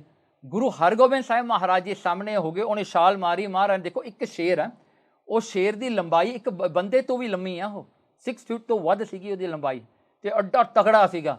ਉਹਨੇ ਜਦੋਂ ਛਾਲ ਮਾਰੀ ਨਾ, ਮਹਾਰਾਜ ਨੇ ਆਪਣੀ ਢਾਲ ਮੂਹਰੇ ਕਰਤੀ ਜਹਾਂਗੀਰ ਨੂੰ ਬਚਾਉਣ ਵਾਸਤੇ। ਮਹਾਰਾਜ ਢਾਲ ਮੂਹਰੇ ਕਰਤੀ। ਉਹ ਢਾਲ ਨਾ ਅੱਜ ਤੱਕ ਹੈਗੀ ਹੈ, ਅਤੇ ਮਹਾਰਾਜ ਦੇ ਨਕਲਸ ਨਾ ਉਹਦੇ ਵਿੱਚ ਖੁੱਬੇ ਹੋਏ ਆ। ਉਹ ਢਾਲ ਦੇ ਵਿੱਚ ਨਕਲਸ ਮਹਾਰਾਜ ਦੇ ਹਜੇ ਦਿਸਦੇ ਆ ਉਹਦੇ ਵਿੱਚ। ਉਹ ਕਿਉਂ, ਉਹਦਾ ਇੰਪੈਕਟ ਐਡਾ ਵੱਡਾ ਹੋਇਆ। ਅਤੇ ਮਹਾਰਾਜ ਨੂੰ ਖੜ ਕੇ ਆਪਣੀ ਤਲਵਾਰ ਨਾਲ ਉਹਨੂੰ ਵੱਢ ਦਿੱਤਾ। ਸੋ ਜਹਾਂਗੀਰ ਬੜਾ ਇੰਪਰੈਸ ਸੀਗਾ ਮਹਾਰਾਜ 'ਤੇ, ਗੁਰੂ ਹਰਗੋਬਿੰਦ ਸਾਹਿਬ 'ਤੇ। ਸੋ ਮਹਾਰਾਜ ਦੀ ਜਿਹੜੀਆਂ ਹਨ ਥੋੜ੍ਹਾ ਬਹੁਤਾ ਰਿਸ਼ਤਾ ਠੀਕ ਹੋ ਗਿਆ। ਮਹਾਰਾਜ ਨੇ ਉਹ ਸੱਦਣ ਲੱਗਿਆ। ਇੱਕ ਦਿਨ ਮਹਾਰਾਜ ਜੀ ਲਾਹੌਰ ਗਏ ਨਾ, ਮਹਾਰਾਜ ਨੇ ਕਿਹਾ ਨਾ ਸਾਡੇ ਪਿਤਾ ਨੂੰ ਚੰਦੂ ਨੇ ਸ਼ਹੀਦ ਕੀਤਾ ਹੈ, ਕਹਿੰਦਾ ਇਹਨੂੰ ਸਾਡੇ ਹਵਾਲੇ ਕਰ ਦੇ। ਕਿਉਂਕਿ ਉਹ ਤੋਂ ਪਹਿਲਾਂ ਜਹਾਂਗੀਰ ਦੇ ਜਿਹੜੇ ਕਾਜੀ ਸੀਗੇ ਨਾ, ਜਦੋਂ ਉਹਨੇ ਦੇਖਿਆ ਵੀ ਮਹਾਰਾਜ ਦੇ ਰਿਲੇਸ਼ਨ ਚੰਗੇ ਹੋ ਗਏ, ਉਹਨਾਂ ਨੇ ਕੀ ਚਾਲ ਖੇਡੀ ਕਿ ਮਹਾਰਾਜ ਨੂੰ ਗਵਾਲੀਅਰ ਵਿੱਚ ਵਾੜ ਦਈਏ। ਹੁਣ ਗਵਾਲੀਅਰ ਉਹ ਇੱਕ ਪ੍ਰਿਜ਼ਨ ਹੈ ਜਿਹੜਾ ਅੱਜ ਵੀ ਹੈਗਾ, ਤੁਸੀਂ ਜਾ ਕੇ ਦੇਖ ਸਕਦੇ ਹੋ। ਉਹ ਗਵਾਲੀਅਰ ਜਿਹੜਾ ਵੀ ਰਾਜਾ ਉੱਥੇ ਪਾ ਦਿੰਦੇ ਸੀ ਨਾ, ਮੁੜ ਕੇ ਨਹੀਂ ਨਿਕਲਦਾ ਸੀ, ਉਹ ਮਰ ਜਾਂਦਾ ਸੀ। ਉਹਨੂੰ ਹੌਲੀ ਹੌਲੀ ਜ਼ਹਿਰ ਪਾ ਕੇ ਮਾਰ ਦਿੰਦੇ ਸੀਗੇ। ਸੋ ਉਹ ਕਿਲੇ ਦੇ ਵਿੱਚ 52 ਰਾਜੇ ਬੰਦ ਸੀਗੇ। ਮਹਾਰਾਜ ਨੂੰ ਇਹ ਬਹਾਨੇ ਨਾਲ ਭੇਜਿਆ ਕਿ ਜਹਾਂਗੀਰ ਨੂੰ ਕਹਿੰਦੇ ਤੈਨੂੰ ਸਾਇਆ ਪੈ ਗਈ ਆ ਅਤੇ ਤੇਰੇ ਵਾਸਤੇ ਕੋਈ ਭਗਤੀ ਕਰੇ। ਕਹਿੰਦੇ ਗੁਰੂ ਹਰਗੋਬਿੰਦ ਸਾਹਿਬ ਨਾਲੋਂ ਕੌਣ ਚੰਗਾ ਹੋਊਗਾ। ਕਾਜ਼ੀਆਂ ਨੇ ਸੋਚਿਆ ਮਹਾਰਾਜ ਨੂੰ ਅੰਦਰ ਪਾ ਦਿੰਦੇ ਆ ਅਤੇ ਉੱਥੇ ਮਾਰ ਦਿਆਂਗੇ। ਅਤੇ ਕੀ ਹੁੰਦਾ ਹੈ, ਮਹਾਰਾਜ ਜੀ ਉੱਥੇ 40 ਦਿਨ ਰਹੇ ਅਤੇ ਮਹਾਰਾਜ ਵਾਸਤੇ ਘਿਓ ਆਉਣ ਲੱਗ ਪਿਆ, ਆਟਾ ਆਉਣ ਲੱਗ ਪਿਆ। ਸੰਗਤਾਂ ਨੇ ਰੱਖੇ ਪ੍ਰਸ਼ਾਦੇ ਬਣਾਉਣੇ ਸ਼ੁਰੂ ਕਰ ਦਿੱਤੇ। ਉਹ ਜਿਹੜੇ ਰਾਜੇ ਸੀ ਨਾ, ਜਿਨ੍ਹਾਂ ਨੂੰ ਖਾਣਾ ਨਹੀਂ ਮਿਲਦਾ ਸੀ, ਜ਼ਹਿਰ ਮਿਲਦੀ ਸੀ, ਸੁੱਕੇ ਹੋ ਗਏ ਸੀ, ਉਹ ਐਨ ਮੋਟੇ ਮੋਟੇ ਹੋ ਗਏ ਸਾਰੇ 40 ਦਿਨਾਂ ਵਿੱਚ, 40 ਡੇਜ਼ ਦੇ ਵਿੱਚ। ਫਿਰ ਜਹਾਂਗੀਰ ਛੱਡੇ ਨਾ ਮਹਾਰਾਜ ਨੂੰ। ਮਹਾਰਾਜ ਦੇ ਗੁਰਸਿੱਖ ਜਿਹੜੇ ਸੀ ਨਾ, ਭਾਈ ਜੇਠਾ ਅਤੇ ਭਾਈ ਪਿਰਾਣਾ, ਇਹਨਾਂ ਨੇ ਕੀ ਕਰਨਾ, ਜਹਾਂਗੀਰ ਕੋਲ ਜਾ ਕੇ ਰਾਤ ਨੂੰ ਸ਼ੇਰ ਬਣ ਜਾਣਾ। ਸ਼ੇਰ ਬਣ ਕੇ ਉਹਨੂੰ ਡਰਾਇਆ ਕਰਨ ਵੀ ਤੈਨੂੰ ਹੁਣ ਖਾਧਾ ਤੈਨੂੰ। ਉਹਨੇ ਡਰ ਕੇ ਨਾ ਉਹਨੂੰ ਤਾਪ ਚੜ੍ਹ ਗਿਆ, ਜਹਾਂਗੀਰ ਨੂੰ ਤਾਪ ਨਾ ਉਤਰੇ, ਕਿਉਂਕਿ ਹਰ ਰੋਜ਼ ਰਾਤ ਨੂੰ ਆ ਕੇ ਉਹਨਾਂ ਨੇ ਬਹਿ ਜਾਣਾ, ਦੀ ਛਾਤੀ 'ਤੇ ਆ ਕੇ ਬਹਿ ਜਾਣਾ ਵੀ ਭਾਈ ਦੱਸ ਹੁਣ ਛੱਡਿਆ ਨਹੀਂ। ਕੀ ਹੋਇਆ ਜੀ, ਉਹਨੇ ਫਿਰ ਉਹਨੂੰ ਛੱਡਣਾ ਪਿਆ। ਜਦੋਂ ਛੱਡਣ ਲੱਗਿਆ ਨਾ, ਮਹਾਰਾਜ ਕਹਿੰਦੇ ਇਹ ਜਿੰਨੇ ਰਾਜੇ ਆ ਨਾ, ਇਹਨਾਂ ਨੂੰ ਵੀ ਛੱਡਣਾ ਪਊਗਾ। ਤਾਂ ਫਿਰ ਜਹਾਂਗੀਰ ਕਹਿਣ ਲੱਗਾ ਹੁਣ ਮੈਂ ਕੀ ਕਰਾਂ। ਇਹਦੇ ਸਿਆਣੇ ਬੰਦੇ ਸੀਗੇ ਜੀ ਸਾਰੇ ਐਡਵਾਈਜ਼ਰਸ, ਉਹ ਕਹਿੰਦੇ ਆਪਾਂ ਐਂ ਕਰੀਏ। ਹੁਣ ਦੇਖੋ ਨਾ, ਆਪਾਂ ਚੋਲੇ ਵਿੱਚ ਜਿਹੜੀਆਂ ਕਲੀਆਂ ਹੁੰਦੀਆਂ ਹੈ ਨਾ, ਹੁਣ ਦੇਖੋ ਆਹ ਚੋਲੇ 'ਚ 6 ਕਲੀਆਂ ਹੋਣਗੀਆਂ, ਹੈਂ ਜੀ। ਸੋ ਕਹਿੰਦੇ ਮਹਾਰਾਜ ਨੂੰ ਕਹਿ ਦਿਓ ਜਿੰਨੇ ਉਹਨਾਂ ਦੀਆਂ ਕਲੀਆਂ ਫੜ ਕੇ ਬਾਹਰ ਨਿਕਲ ਸਕਦੇ, ਉਨੇ ਰਾਜੇ ਬਾਹਰ ਚਲੇ ਜਾਣ। ਮਹਾਰਾਜ ਨੇ ਰਾਤੋਂ ਰਾਤ ਇੱਕ ਚੋਲਾ ਸਵਾਇਆ ਜਿਹੜਾ ਕਿ 50 ਕਲੀਆਂ ਵਾਲਾ ਸੀਗਾ। 50 ਕਲੀਆਂ ਵਾਲਾ, ਦੇਖੋ ਕਿੱਡਾ ਵੱਡਾ ਚੋਲਾ। ਉਹ ਚੋਲਾ ਅੱਜ ਤੱਕ ਵੀ ਹੈਗਾ। ਸੋ ਉਹ ਚੋਲਾ ਐਡਾ ਵੱਡਾ ਜਿਹੜਾ ਮਹਾਰਾਜ ਨੇ ਸਵਾਇਆ, ਅਤੇ 50 ਤਾਂ ਉਹਨਾਂ ਨੇ ਕਲੀਆਂ ਫੜ ਲਈਆਂ, 2 ਰਹਿ ਗਏ। ਕਹਿੰਦੇ ਹੁਣ 2 ਦਾ ਕੀ ਕਰਾਂਗੇ। ਹੁਣ ਦੇਖੋ ਜਿੱਥੇ ਆ ਵੱਢ ਪੈਂਦਾ ਨਾ, ਇੱਥੇ ਫੜ ਲਿਆ। ਹੁਣ ਆਸੀ ਹੁਣ ਜਿਹੜੀ ਮਹਾਰਾਜ ਨੇ ਕਿਹਾ 2 ਨੂੰ ਇਹ ਤੁਸੀਂ ਫੜ ਲਓ। ਹੁਣ ਉਹ 52 ਰਾਜਿਆਂ ਨੂੰ ਮਹਾਰਾਜ ਨੇ ਕਢਾਇਆ ਜੇਲ੍ਹ ਦੇ ਵਿੱਚੋਂ। ਸੋ ਤਾਂ ਹੀ ਮਹਾਰਾਜ ਨੂੰ ਬੰਦੀ ਛੋੜ ਕਹਿੰਦੇ ਹਾਂ। ਮਹਾਰਾਜ ਨੇ ਬੰਦੀ ਛੋੜ ਕੀਤੀ। ਫਿਰ ਮਹਾਰਾਜ ਨੇ ਇਸੇ ਜਿਹੜਾ ਹਨ ਜਹਾਂਗੀਰ ਨਾਲ ਜਦੋਂ ਭਾਈ ਬੰਦੀ ਪੈ ਗਈ ਨਾ, ਉਸ ਤੋਂ ਬਾਅਦ ਤੇ ਉਹ ਚੰਦੂ ਨੂੰ ਜਾ ਕੇ ਮਹਾਰਾਜ ਨੇ ਲਾਹੌਰ ਵਿੱਚ ਫੜਿਆ। ਕਹਿੰਦੇ ਇਹ ਸਾਡਾ ਗੁਨੇਗਾਰ ਆ, ਇਹਨੂੰ ਸਾਡੇ ਹਵਾਲੇ ਕਰੋ। ਜਹਾਂਗੀਰ ਨੇ ਫੜਾਤਾ, ਭਾਈ ਲੈ ਜਾ। ਹੁਣ ਉਹਨੇ ਤਾਂ ਆਪਣੇ ਹੱਥ ਕਲੀਨ ਕਰਨੇ ਸੀ ਨਾ, ਉਹਨੇ ਚੰਦੂ ਨੂੰ ਫੜਾ ਦਿੱਤਾ। ਚੰਦੂ ਨੂੰ ਜਿਹੜਾ ਹੈ ਹੱਥ ਪੈਰ ਬੰਨ੍ਹ ਕੇ ਉਹਦੇ ਘੋੜੇ ਦੇ ਪਿੱਛੇ ਪਾ ਕੇ ਭਾਈ ਜੇਠਾ ਜੀ, ਭਾਈ ਬਿਧੀ ਚੰਦ ਜੀ, ਭਾਈ ਪਿਰਾਣਾ ਕਾਕੇ, ਇਹਨਾਂ ਨੇ ਅੱਖੀਂ ਦੇਖਿਆ ਸੀ। ਗੁਰੂ ਅਰਜਨ ਦੇਵ ਜੀ ਨੂੰ ਤੱਤੀਆਂ ਤਵੀਆਂ ਤੇ ਬਿਠਾਇਆ, ਤੱਤੇ ਰੇਤੇ ਮਹਾਰਾਜ ਦੇ ਸੀਸ ਤੇ ਪਾਏ, ਉਹ ਸਾਰਾ ਜਿਹੜਾ ਹਨ ਦੇਗੇ ਵਿੱਚ ਉਬਾਲਿਆ। ਇਹਨਾਂ ਨੇ ਅੱਖੀਂ ਦੇਖਿਆ ਸੀਗਾ। ਇਹਨਾਂ ਨੂੰ ਬਹੁਤ ਗੁੱਸਾ ਸੀਗਾ। ਇਹਨਾਂ ਨੇ ਫੜ ਲਿਆ, ਉਹਨੂੰ ਬੰਨ੍ਹ ਕੇ ਉਹਦੇ ਹੱਥ ਖਿੱਚਿਆ ਜੀ ਘੋੜੇ ਨਾਲ। ਜੇ ਭੱਜਦਾ ਤਾਂ ਭਾਵੇਂ ਡਿੱਗ ਪਿਆ ਤਾਂ ਘੜੀਸਿਆ ਜਾਂਦਾ ਸੀਗਾ। ਮਹਾਰਾਜ ਨੇ ਲਾਹੌਰ ਤੋਂ ਇਹਨੂੰ ਲਿਆਂਦਾ, ਤਰਨ ਤਾਰਨ ਆ ਕੇ ਇੱਕ ਦਰਖਤ ਦੇ ਨਾਲ ਇਹਨੂੰ ਸਾਰੀ ਰਾਤ ਬੰਨਿਆ। ਉੱਥੇ ਤਰਨ ਤਾਰਨ ਅੱਜ ਵੀ ਹੈ, ਤੁਸੀਂ ਜਾਓ ਨਾ ਉੱਥੇ ਲਿਖਿਆ ਹੋਇਆ ਵੀ ਇੱਥੇ ਚੰਦੂ ਨੂੰ ਲਿਆਂਦਾ ਸੀ, ਮਹਾਰਾਜ ਨੇ ਬੰਨਿਆ ਸੀ ਇਹਨੂੰ। ਤੇ ਉੱਥੇ ਬੰਨਿਆ, ਇੱਕ ਰਾਤ ਰੱਖਿਆ। ਮਹਾਰਾਜ ਜੀ ਅੰਮ੍ਰਿਤਸਰ ਲੈ ਕੇ ਆਏ ਤੇ ਗੁਰਸਿੱਖਾਂ ਨੇ ਪਤਾ ਕੀ ਕੀਤਾ, ਇਹਨੂੰ ਬਾਹਰ ਬਿਠਾਤਾ, ਇਹਦੇ ਹੱਥ ਪੈਰ ਬੰਨ੍ਹ ਕੇ ਹਰ ਇੱਕ ਸੰਗਤ ਨੂੰ ਇਹ ਗੱਲ ਕਹੀ ਕਿ ਜਿਹੜਾ ਵੀ ਆਵੇ ਗੁਰੂ ਹਰਗੋਬਿੰਦ ਸਾਹਿਬ ਦੇ ਦਰਸ਼ਨਾਂ ਨੂੰ 5 ਜੁੱਤੀਆਂ ਪਹਿਲਾਂ ਦੇ ਸਿਰ 'ਚ ਮਾਰੋ। ਹੁਣ ਦੇਖੋ ਕਿੰਨੀ ਸੰਗਤ ਆਉਂਦੀ ਹੈ। ਇੱਕ ਸੰਗਤ ਦੇ ਵਿੱਚ ਜੁੱਤੀਆਂ ਕੱਢ ਕੇ 5 ਦੇ ਸਿਰ 'ਚ ਮਾਰ ਕੇ ਫਿਰ ਜਾ ਕੇ ਮੱਥਾ ਟੇਕਦੇ ਸੀ। 15 ਦਿਨ ਇਹਦੀਆਂ ਜੁੱਤੀਆਂ ਪੈਂਦੀਆਂ ਰਹੀਆਂ। 15 ਦਿਨ, 15 ਡੇਜ਼। ਤੁਸੀਂ ਇਮੇਜਿਨ ਕਰ ਸਕਦੇ ਕਿੰਨੀਆਂ ਜੁੱਤੀਆਂ ਪਈਆਂ ਹੋਣਗੀਆਂ, ਕਿੰਨੀਆਂ 1000 ਜੁੱਤੀਆਂ ਪਈਆਂ ਹੋਣਗੀਆਂ। ਦੇ ਕਹਿੰਦੇ ਇਹਦਾ ਮਾਸ ਪਾਟ ਗਿਆ ਸੀ, ਕੀੜੇ ਚੱਲਦੇ ਸੀ ਇਹਦੇ ਵਿੱਚ, ਤੇ ਇਹਦੇ ਜਿਹੜਾ ਮਾਸ ਸੀ ਨਾ, ਜਿਹੜਾ ਗੋਡੇ ਸਾਰੇ ਛਿੱਲੇ ਗਏ ਸੀ, ਕੀੜੇ ਪੈ ਗਏ ਸੀਗੇ ਸਾਰੇ। ਬੜੀ ਬੁਰੀ ਹਾਲਤ ਵਿੱਚ ਕਹਿੰਦੇ ਬੋਹ ਮਾਰਦੀ ਸੀ ਇਹਦੇ ਤੋਂ। ਜਦੋਂ ਸੰਗਤਾਂ ਨੇ ਕਿਹਾ ਆ ਕੇ ਭਾਈ ਜੇਠੇ ਨੂੰ, ਭਾਈ ਪਿਰਾਣੇ ਨੂੰ, ਵੀ ਆ ਬੜੀ ਬੋਹ ਮਾਰ ਰਹੀ ਹੈ ਤਾਂ ਕੁਛ ਕਰੋ। ਉਹਨਾਂ ਨੇ ਪਤਾ ਕੀ ਕੀਤਾ, ਕਹਿੰਦਾ ਚਲੋ ਭਾਈ ਜੇਠਾ ਜੀ ਕਹਿੰਦੇ ਇਹਦੇ ਗਲ ਵਿੱਚ ਨਾ ਪੱਟਾ ਪਾਓ, ਇਹਨੂੰ ਕੁੱਤੇ ਦੀ ਤਰ੍ਹਾਂ ਲੈ ਕੇ ਜਾਂਦੇ ਆ ਸ਼ਹਿਰ ਨੂੰ। ਚੰਦੂ ਦੇ ਗਲ ਵਿੱਚ ਪੱਟਾ ਪਾ ਕੇ ਕੁੱਤੇ ਦੀ ਤਰ੍ਹਾਂ ਲੈ ਕੇ ਗਏ ਸ਼ਹਿਰ ਨੂੰ। ਜਿੱਥੇ ਵੀ ਸ਼ਹਿਰ ਜਾਂਦੇ, ਜਿਹੜਾ ਵੀ ਕੋਈ ਦੇਖਦਾ ਚੰਦੂ ਨੂੰ, ਉਹਦੀ ਜੁੱਤੀਆਂ ਮਾਰਦਾ। ਪਰ ਅੱਜ ਉਹ ਦੁਕਾਨ ਕੋਲ ਪਹੁੰਚ ਗਏ। ਉਹ ਦੁਕਾਨ ਸੀ ਜਿੱਥੋਂ ਚੰਦੂ ਨੇ ਰੇਤ ਮੰਗਵਾਈ ਸੀ ਤੱਤੀ ਕਰਕੇ। ਇਹਦੀ ਦੁਕਾਨ ਪਹਿਲਾਂ ਲਾਹੌਰ ਵਿੱਚ ਸੀ, ਬਾਅਦ ਵਿੱਚ ਜਦੋਂ ਮਹਾਰਾਜ ਦੀ ਸ਼ਹੀਦੀ ਹੋਈ ਨਾ, ਇਹ ਲਾਹੌਰ ਛੱਡ ਕੇ ਆ ਗਿਆ ਸੀਗਾ। ਇਹ ਆ ਕੇ ਉੱਥੇ ਰਹਿਣ ਲੱਗ ਪਿਆ ਸੀਗਾ। ਸੋ ਇਹ ਮਹਾਰਾਜ ਜੀ ਕੋਲ ਅੰਮ੍ਰਿਤਸਰ ਰਹਿਣ ਲੱਗ ਪਿਆ। ਤੇ ਹੁਣ ਇਹਨੇ ਦੁਕਾਨ ਆਪਣੀ ਉੱਥੇ ਖੋਲ੍ਹ ਲਈ। ਉਹਦੇ ਕੋਲ ਉਹੀ ਕੜਛਾ ਸੀ ਜਿਹੜਾ ਚੱਕ ਕੇ ਚੰਦੂ ਨੇ ਮਹਾਰਾਜ ਦੇ ਸੀਸ ਤੇ ਪਾਇਆ ਸੀਗਾ, ਤੱਤਾ ਰੇਤਾ। ਇਹਨੇ ਜਦੋਂ ਚੰਦੂ ਨੂੰ ਦੇਖਿਆ ਨਾ, ਇਹਨੂੰ ਬਹੁਤ ਗੁੱਸਾ ਚੜਿਆ, ਲਾਲ ਅੱਖਾਂ ਹੋ ਗਿਆ। ਇਹਨੇ ਚੱਕ ਕੇ ਉਹੀ ਕੜਛਾ ਜਿਹੜਾ ਸੀਗਾ ਨਾ, ਚੰਦੂ ਦੇ ਸਿਰ 'ਚ ਮਾਰਿਆ। ਹੁਣ ਦੇਖੋ ਨਾ, ਚੰਦੂ ਉਸ ਵੇਲੇ ਡਿੱਗ ਪਿਆ, ਉਹਦਾ ਸਿਰ ਪਟ ਗਿਆ ਸਾਰਾ, ਡਿੱਗ ਪਿਆ ਥੱਲੇ ਧਰਤੀ ਤੇ। ਡਿੱਗਦਿਆਂ ਹੋਇਆਂ ਮਰਨ ਤੋਂ ਪਹਿਲਾਂ ਉਹਨੇ ਇੱਕ ਗੱਲ ਕਹੀ, ਜਿਹੜੀ ਗੁਰੂ ਬਿਲਾਸ ਪਾਤਸ਼ਾਹੀ 6ਵੇਂ ਵਿੱਚ ਲਿਖੀ ਆ ਨਾ। ਚੰਦੂ ਪਤਾ ਕੀ ਕਹਿੰਦਾ, ਹਰਗੋਬਿੰਦ ਮਮ ਅਵਗਤ ਮਾਰੋ। ਕਹਿੰਦੇ ਤੁਸੀਂ ਮੈਨੂੰ ਅਵਗਤ ਮਾਰਿਆ, ਮੈਨੂੰ ਜਦ ਪੁੱਠੀ ਭੈੜੀ ਮੌਤ ਵਿੱਚ ਮਾਰਿਆ ਤੁਸੀਂ। ਇਹ ਕਹਿ ਕੇ ਮਰ ਗਿਆ, ਹਰਗੋਬਿੰਦ ਮਮ ਅਵਗਤ ਮਾਰਾ। ਇੰਨੀ ਗੱਲ ਕਹੀ ਉਹਨੇ, ਬਸ ਮਰ ਗਿਆ। ਕੀ ਹੋਇਆ, ਜਮਦੂਤ ਆ ਗਏ ਉਹਨੂੰ ਲੈਣ ਵਾਸਤੇ ਨਰਕਾਂ ਵਿੱਚ। ਕਹਿੰਦੇ ਵੀ ਇਹਨੂੰ ਨਰਕਾਂ 'ਚ ਲੈ ਕੇ ਜਾਣਾ। ਗੁਰੂ ਅਰਜਨ ਦੇਵ ਜੀ ਨੂੰ ਸ਼ਹੀਦ ਕੀਤਾ ਇਹਨੇ, ਜਰਾਹਾਂ ਨੂੰ ਚੱਕ ਕੇ ਨਰਕਾਂ 'ਚ ਸੱਟਣਾ ਹੈ। ਨਾਲੋਂ ਨਾਲ ਦੇਵਤੇ ਆ ਗਏ ਪਾਲਕੀਆਂ ਲੈ ਕੇ। ਉਹ ਜਿਹੜੇ ਜਮਦੂਤ ਸੀ, ਉਹ ਕਹਿੰਦੇ ਭਾਈ ਇਹ ਤਾਂ ਇੰਨਾ ਭੈੜਾ ਬੰਦਾ ਹੈ। ਉਹ ਜਿਹੜੇ ਦੇਵਤੇ ਕਹਿੰਦੇ ਨਾ, ਕਹਿੰਦੇ ਭਾਈ ਇਹਨੇ ਗੁਰੂ ਹਰਗੋਬਿੰਦ ਸਾਹਿਬ ਦਾ ਨਾਂ ਲੈ ਲਿਆ, ਹੁਣ ਇਹ ਨਰਕਾਂ ਨੂੰ ਨਹੀਂ ਜਾਏਗਾ, ਭਾਵੇਂ ਕਿੱਡਾ ਵੱਡਾ ਪਾਪੀ ਕਿਉਂ ਨਹੀਂ ਹੈਗਾ। ਇਹਨੇ ਭਾਵੇਂ ਕਿਹਾ ਹਰਗੋਬਿੰਦ ਮਮ ਅਵਗਤ ਮਾਰਾ। ਦੇਖੋ ਇਹਨੇ ਕੰਪਲੇਨ ਕੀਤੀ ਸੀ, ਪਰ ਨਾਂ ਹਰਗੋਬਿੰਦ ਦਾ ਲੈ ਲਿਆ। ਕਹਿੰਦੇ ਹੁਣ ਇਹ ਨਰਕਾਂ ਨੂੰ ਨਹੀਂ ਜਾ ਸਕਦਾ, ਇਹ ਹੁਣ ਸਵਰਗਾਂ ਨੂੰ ਹੀ ਜਾਏਗਾ। ਉਹ ਲੈ ਗਏ ਜੀ ਚੱਕ ਕੇ, ਸਿੰਘ ਦੇਖ ਕੇ ਰਹਿ ਗਏ। ਇਹ ਗੱਲ ਜਾ ਕੇ ਭਾਈ ਜੇਠੇ ਨੇ ਜਾ ਕੇ ਕੰਪਲੇਨ ਕੀਤੀ ਗੁਰੂ ਹਰਗੋਬਿੰਦ ਸਾਹਿਬ ਜੀ ਕੋਲ, ਮਹਾਰਾਜ ਐਡੇ ਵੱਡੇ ਪਾਪੀ ਨੂੰ ਤੁਸੀਂ ਸਵਰਗਾਂ ਨੂੰ ਭੇਜ ਦਿੱਤਾ। ਗੁਰੂ ਹਰਗੋਬਿੰਦ ਸਾਹਿਬ ਜੀ ਕਹਿੰਦੇ ਦੇਖੋ ਐਡੇ ਵੱਡੇ ਬਖਸ਼ੰਦ ਨੇ। ਕਹਿੰਦੇ ਉਹਨੇ ਸਾਡੇ ਪਿਤਾ ਗੁਰੂ ਅਰਜਨ ਦੇਵ ਜੀ ਨੂੰ ਭਾਵੇਂ ਸ਼ਹੀਦ ਹੀ ਕੀਤਾ, ਪਰ ਦਰਸ਼ਨ ਤਾਂ ਕੀਤੇ ਆ ਨਾ ਦਿਨ ਰਾਤ। ਕਹਿੰਦੇ ਭਾਵੇਂ ਗੁਰੂ ਅਰਜਨ ਦੇਵ ਨੂੰ ਪੁੱਠਾ ਸਿੱਧਾ ਵੀ ਬੋਲਦਾ ਸੀ, ਪਰ ਯਾਦ ਤਾਂ ਕਰਦਾ ਸੀ ਨਾ। ਕਹਿੰਦੇ ਉਹਨੂੰ ਜਿਹਨੇ ਗੁਰੂ ਸਾਡੇ ਪਿਤਾ ਦੇ ਦਰਸ਼ਨ ਕਰ ਲਏ, ਨਾਂ ਲੈ ਲਿਆ, ਉਹਨੂੰ ਅਸੀਂ ਕਿਵੇਂ ਨਰਕਾਂ 'ਚ ਭੇਜੀਏ। ਦੇਖੋ ਐਡਾ ਬਖਸ਼ੰਦ ਹੈ, ਐਡਾ ਦਿਲ ਹੈ ਆਪਣੇ ਵਿੱਚ ਜਿੰਨਾ ਗੁਰੂ ਹਰਗੋਬਿੰਦ ਸਾਹਿਬ ਜੀ ਕੋਲ ਹੈ। ਐਡਾ ਦਿਲ ਨਾਲ ਤਾਂ ਆਪਣੇ ਕੋਲ ਹੋਵੇਗਾ ਨਾ। ਦੇਖੋ ਐਡੇ ਵੱਡੇ ਬਖਸ਼ੰਦ ਗੁਰੂ ਸਾਹਿਬ ਜੀ ਨੇ, ਐਡੇ ਤਕੜੇ। ਉਹਨਾਂ ਨੇ ਜੰਗ ਕੀਤਾ। ਪਹਿਲਾ ਜੰਗ ਹੋਇਆ, ਮੁਗਲਸ ਖਾਨ ਲੈ ਕੇ ਆਇਆ। ਚਲੋ ਜਿੱਥੇ ਖਾਲਸਾ ਕਾਲਜ ਦਾ ਥਾਂ ਨਹੀਂ, ਉੱਥੇ ਜੰਗ ਹੋਇਆ ਸੀਗਾ। ਕਹਿੰਦੇ ਪਹਿਲਾ ਜੰਗ ਜਿਹੜਾ ਅੰਮ੍ਰਿਤਸਰ ਦਾ ਸੀਗਾ। ਤੇ ਬਾਅਦ ਵਿੱਚ ਜਿਹੜਾ ਗੁਰੂ ਹਰਗੋਬਿੰਦਪੁਰੇ ਦਾ ਜੰਗ ਹੋਇਆ, ਹਾਂਜੀ, ਘਰੇੜ ਸੀਗਾ, ਉਹਦਾ ਪੁੱਤਰ ਰਤਨ ਚੰਦ ਸੀਗਾ। ਫਿਰ ਚੰਦੂ ਦਾ ਪੁੱਤਰ ਕਰਮ ਚੰਦ ਸੀ, ਉਹ ਵੀ ਉਹਦੇ ਨਾਲ ਰਲ ਪਿਆ। ਕਹਿੰਦੇ ਆਪਾਂ ਗੁਰੂ ਹਰਗੋਬਿੰਦ ਸਾਹਿਬ ਨੂੰ ਮਾਰਨਾ ਹੈ, ਉਹ ਦੋਵੇਂ ਮਾਰੇ ਗਏ ਲੜਾਈ ਦੇ ਵਿੱਚ। ਚਲੋ ਜਿਹੜਾ ਹਨ ਉਹ ਵੀ ਦੇਖੋ, ਪਹਿਲੀ ਜੰਗ 7000 ਆਏ, ਦੂਜੀ 15000 ਆਏ, ਤੀਜੀ ਜੰਗ ਦੇ ਵਿੱਚ 35000 ਆਏ। ਸੋ ਇਹ ਤੀਜੀ ਜੰਗ ਦੇ ਵਿੱਚ ਲੱਲਾ ਬੇਗ ਜਿਹੜਾ ਹੈ ਨਾ, ਉਹ ਲੜ ਰਿਹਾ ਜਨਰਲ ਹੈ। ਉਹਨੇ ਦੇਖਿਆ ਜੰਗ ਭਾਈ ਜੇਠੇ ਦਾ, ਭਾਈ ਜੇਠਾ ਲੜ ਰਿਹਾ ਹੈ। ਹੁਣ ਦੇਖੇ, ਜਿਹੜਾ ਗੁਰੂ ਅਰਜਨ ਦੇਵ ਜੀ ਨਾਲ ਲਾਹੌਰ ਗਿਆ ਸੀ ਨਾ, ਉਹੀ ਭਾਈ ਜੇਠਾ ਜੰਗ ਕਰ ਰਿਹਾ ਸੀਗਾ। ਜੰਗ ਕਰਦਿਆਂ ਕਰਦਿਆਂ ਕਹਿੰਦੇ ਉਹਨੇ ਭਾਈ ਜੇਠੇ ਨੇ ਇੰਨੇ ਬੰਦੇ ਮਾਰ ਦਿੱਤੇ ਨਾ, ਲੱਲਾ ਬੇਗ ਦੇਖਤੀ ਉਹਨੂੰ, ਕਹਿੰਦਾ ਉਹਨੇ ਬੰਦੇ ਆਪਣੇ ਹੋਰ ਭੇਜੇ, ਕਹਿੰਦੇ ਪਿੱਛੋਂ ਗੋਲੀਆਂ ਮਾਰੋ, ਇੱਥੋਂ ਤੀਰ ਮਾਰੋ। ਬਹੁਤ ਤੀਰਾਂ ਨਾਲ ਉਹਦਾ ਸਰੀਰ ਭਰ ਗਿਆ ਸੀ ਭਾਈ ਜੇਠੇ ਦਾ, ਪਰ ਹਜੇ ਵੀ ਲੜੀ ਜਾਂਦਾ ਸੀ। ਲੱਲਾ ਬੇਗ ਨੂੰ ਦੇਖ ਕੇ ਨਾ ਸ਼ਰਧਾ ਆ ਗਈ ਵਿੱਚ, ਉਹਨੂੰ ਗੁੱਸਾ ਤਾਂ ਕੀ ਹੋਣਾ ਸੀ, ਉਹਨੂੰ ਸ਼ਰਧਾ ਆਈ। ਕਹਿੰਦਾ ਭਾਈ ਇਹਦਾ ਗੁਰੂ ਕੈਸਾ ਹੋਵੇਗਾ ਜਿਹਦਾ ਸਿੱਖ ਹੀ ਇੰਨਾ ਤਕੜਾ ਹੈ, ਇਹ ਤਾਂ ਡਿੱਗਦਾ ਹੀ ਨਹੀਂ। ਇਤਿਹਾਸ ਲਿਖਦਾ ਨਾ, ਭਾਈ ਜੇਠੇ ਨੇ 10,000 ਬੰਦਾ ਮਾਰਿਆ ਇਕੱਲੇ ਨੇ, ਐਂਡ 1 to 1 ਜੰਗ ਦੇ ਵਿੱਚ। ਉਹ ਦੇਖ ਕੇ ਹੈਰਾਨ ਸੀਗਾ, ਕਹਿੰਦਾ ਇਹ ਕਿਵੇਂ ਕੋਈ ਕਰ ਸਕਦਾ। ਤੇ ਉਹਦੇ ਮਨ ਵਿੱਚ ਆਇਆ ਨਾ, ਕਹਿੰਦਾ ਇਹਦਾ ਗੁਰੂ ਬਹੁਤ ਵੱਡਾ। ਹੁਣ ਸ਼ਰਧਾ ਆ ਗਈ ਉਹਦੀ ਗੁਰੂ ਹਰਗੋਬਿੰਦ ਸਾਹਿਬ ਤੇ, ਇੱਛਾ ਕੀਤੀ ਕਹਿੰਦੀ ਮੈਂ ਜੇ ਮਰਾਂ ਨਾ, ਮੈਨੂੰ ਗੁਰੂ ਹਰਗੋਬਿੰਦ ਸਾਹਿਬ ਮਾਰੇ। ਕੀ ਹੋਇਆ ਨਾ, ਗੁਰੂ ਹਰਗੋਬਿੰਦ ਸਾਹਿਬ ਨੇ ਉਹਦੀ ਮਨ ਦੀ ਗੱਲ ਜਾਣ ਲਈ, ਮਹਾਰਾਜ ਘੋੜਾ ਭਜਾ ਕੇ ਜੰਗ ਵਿੱਚ ਆ ਗਏ, ਲੱਲਾ ਬੇਗ ਦੇ ਨਾਲ ਜੰਗ ਕੀਤਾ। ਲੱਲਾ ਬੇਗ ਨੂੰ ਕਹਿੰਦੇ ਮਾਰ, ਕਰ ਹਮਲਾ। ਉਹਨੂੰ ਚਾਂਸਾਂ ਦਿੱਤੀਆਂ ਦੋ, ਉਹ ਵੀ ਬਹੁਤ ਤਕੜਾ ਹੋ ਕੇ ਲੜਿਆ। ਅਖੀਰ ਮਹਾਰਾਜ ਨੇ ਆਪਣਾ ਇੱਕ ਵਾਰ ਕਰਕੇ ਲੱਲਾ ਬੇਗ ਨੂੰ ਕਰਤਾ ਸਫਾਈ, ਤੇ ਲੱਲਾ ਬੇਗ ਰੋਹ ਦੀ ਨਿਕਲਦੀ ਹੈ, ਮਹਾਰਾਜ ਨੂੰ ਮੱਥਾ ਟੇਕ ਕੇ ਜਾਂਦੀ ਹੈ, ਕਹਿੰਦੇ ਮਹਾਰਾਜ ਕੀ ਤੁਸੀਂ ਮੇਰੀ ਕਲਿਆਣ ਕੀਤੀ।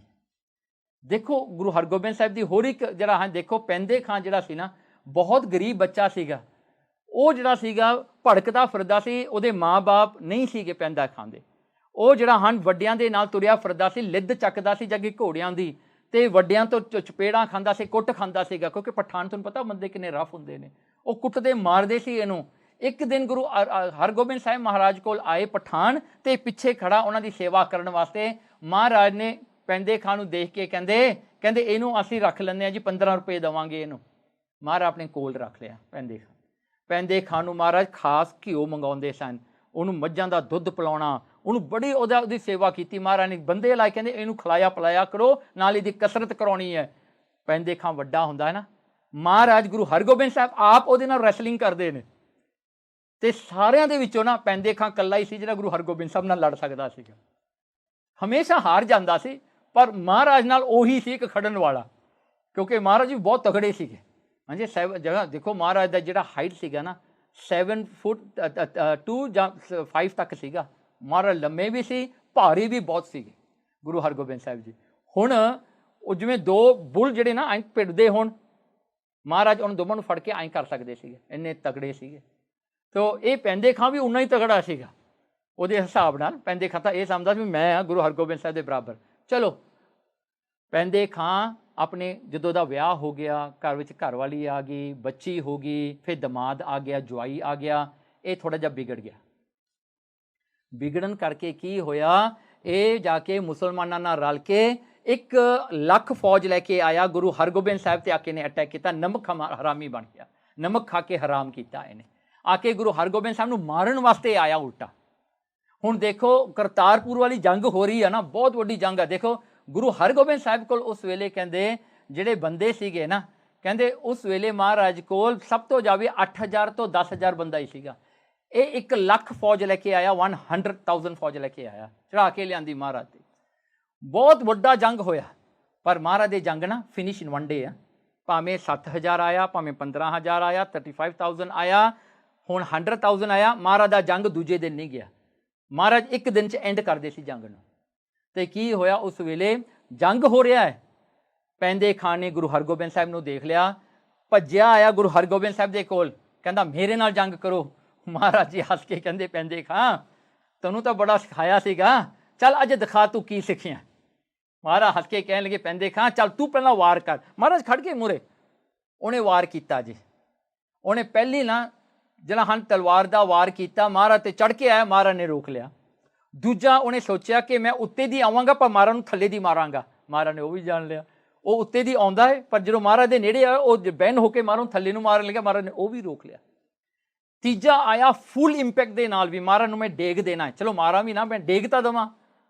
आके उन्हें आके विच वज्या, ऐं लग्या उन्हें जिवें कंध च वज्या हुंदा। महाराज हिले भी नहीं। तो महाराज कहते हुण पैंदे खां साडी वारी है, 3 वारी तैनूं चांस देती ना, हुण कहते चल हुण साडा वार संभाली।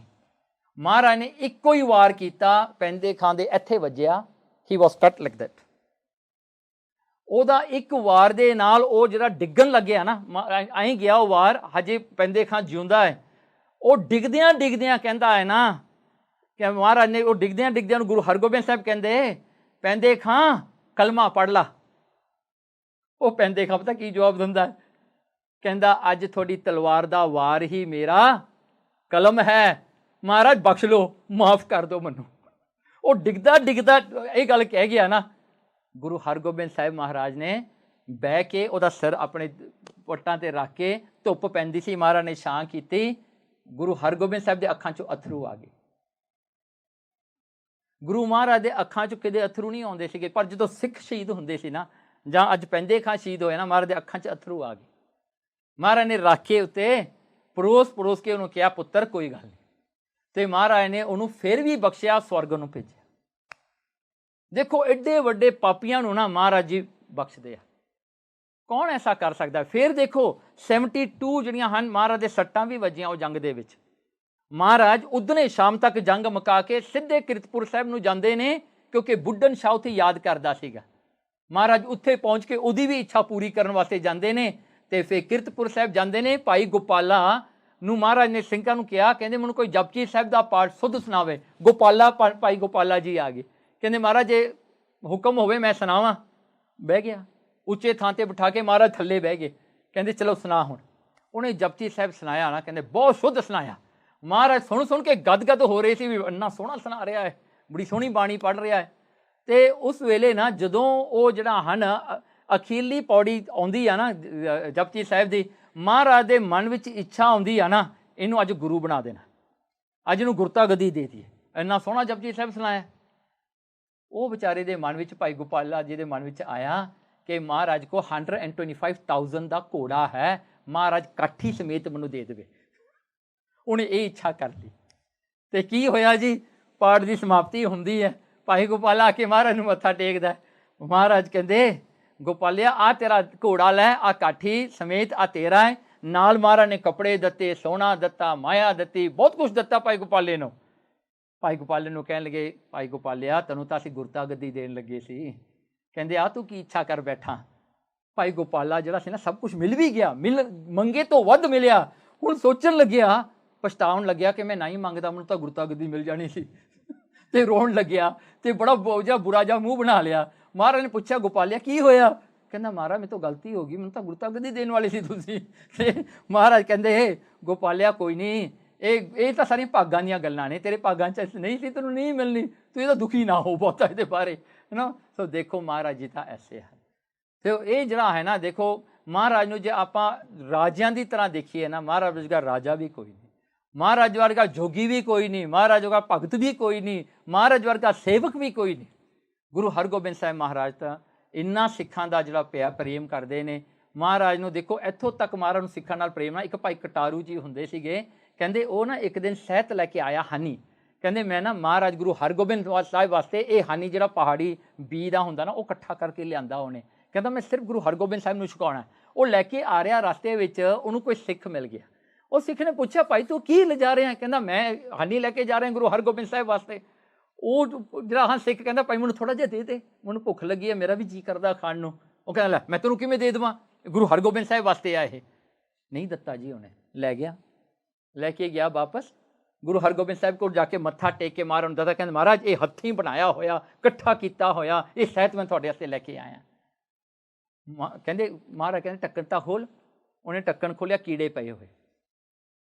ਉਹ ਹੈਰਾਨ, ਕਹਿੰਦਾ ਹਨੀ 'ਚ ਕਿੱਥੇ ਕੀੜੇ ਪੈਂਦੇ ਹੁੰਦੇ ਆ, ਮੈਂ ਕੀੜੇ ਪਏ ਹੋਏ ਨੇ। ਮਹਾਰਾਜ ਕਹਿੰਦੇ ਮੇਰੇ ਸਿੱਖ ਨੇ ਮੰਗਿਆ ਸੀ, ਤੂੰ ਦਿੱਤਾ ਨਹੀਂ। ਕਹਿੰਦੇ ਜੇ ਤੂੰ ਮੈਨੂੰ ਦੇਖਣਾ ਹੈ, ਮੈਨੂੰ ਮੇਰੇ ਸਿੱਖਾਂ ਵਿੱਚ ਦੇਖ, ਜੇ ਤੂੰ ਮੇਰੀ ਸੇਵਾ ਕਰਨੀ ਮੇਰੇ ਸਿੱਖਾਂ ਦੀ ਸੇਵਾ ਕਰ। ਕਹਿੰਦਾ ਮੈਨੂੰ ਸਿੱਖ ਬਹੁਤ ਪਿਆਰੇ ਨੇ।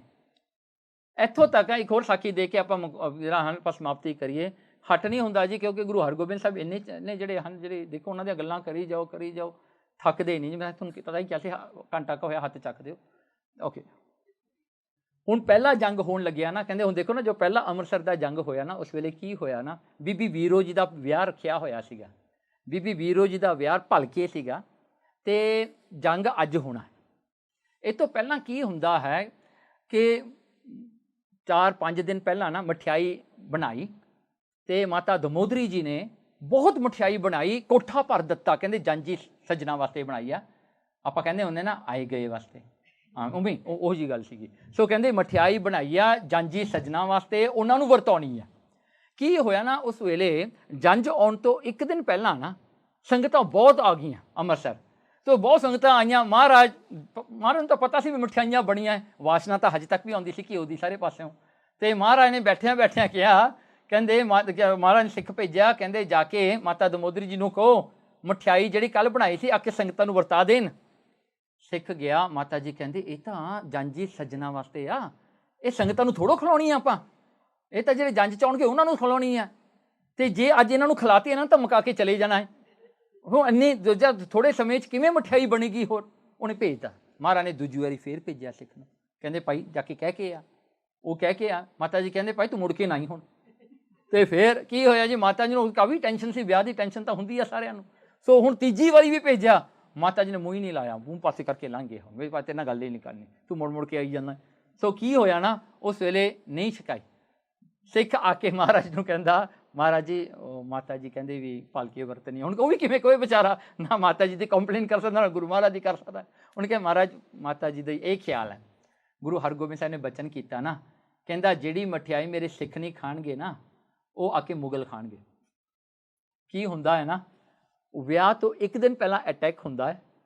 ਉਸ ਵੇਲੇ ਅਟੈਕ ਹੁੰਦਾ ਅਤੇ ਮਹਾਰਾਜ ਨੂੰ ਇਹ ਅਟੈਕ ਦਾ ਪਤਾ ਲੱਗ ਜਾਂਦਾ, 7000 ਫੌਜ ਆ ਰਹੀ ਆ। ਸ਼ਾਹਜਹਾਨ ਸੀ ਉਸ ਵੇਲੇ, ਜਹਾਂਗੀਰ ਮਰ ਗਿਆ ਸੀਗਾ, ਸ਼ਾਹਜਹਾਨ ਟੁੱਕ ਓਵਰ। ਸੋ ਜਿੰਨੇ ਜੰਗ ਮਹਾਰਾਜ ਨੇ ਕੀਤੇ, ਸ਼ਾਹਜਹਾਨ ਨੇ ਕੀਤੇ।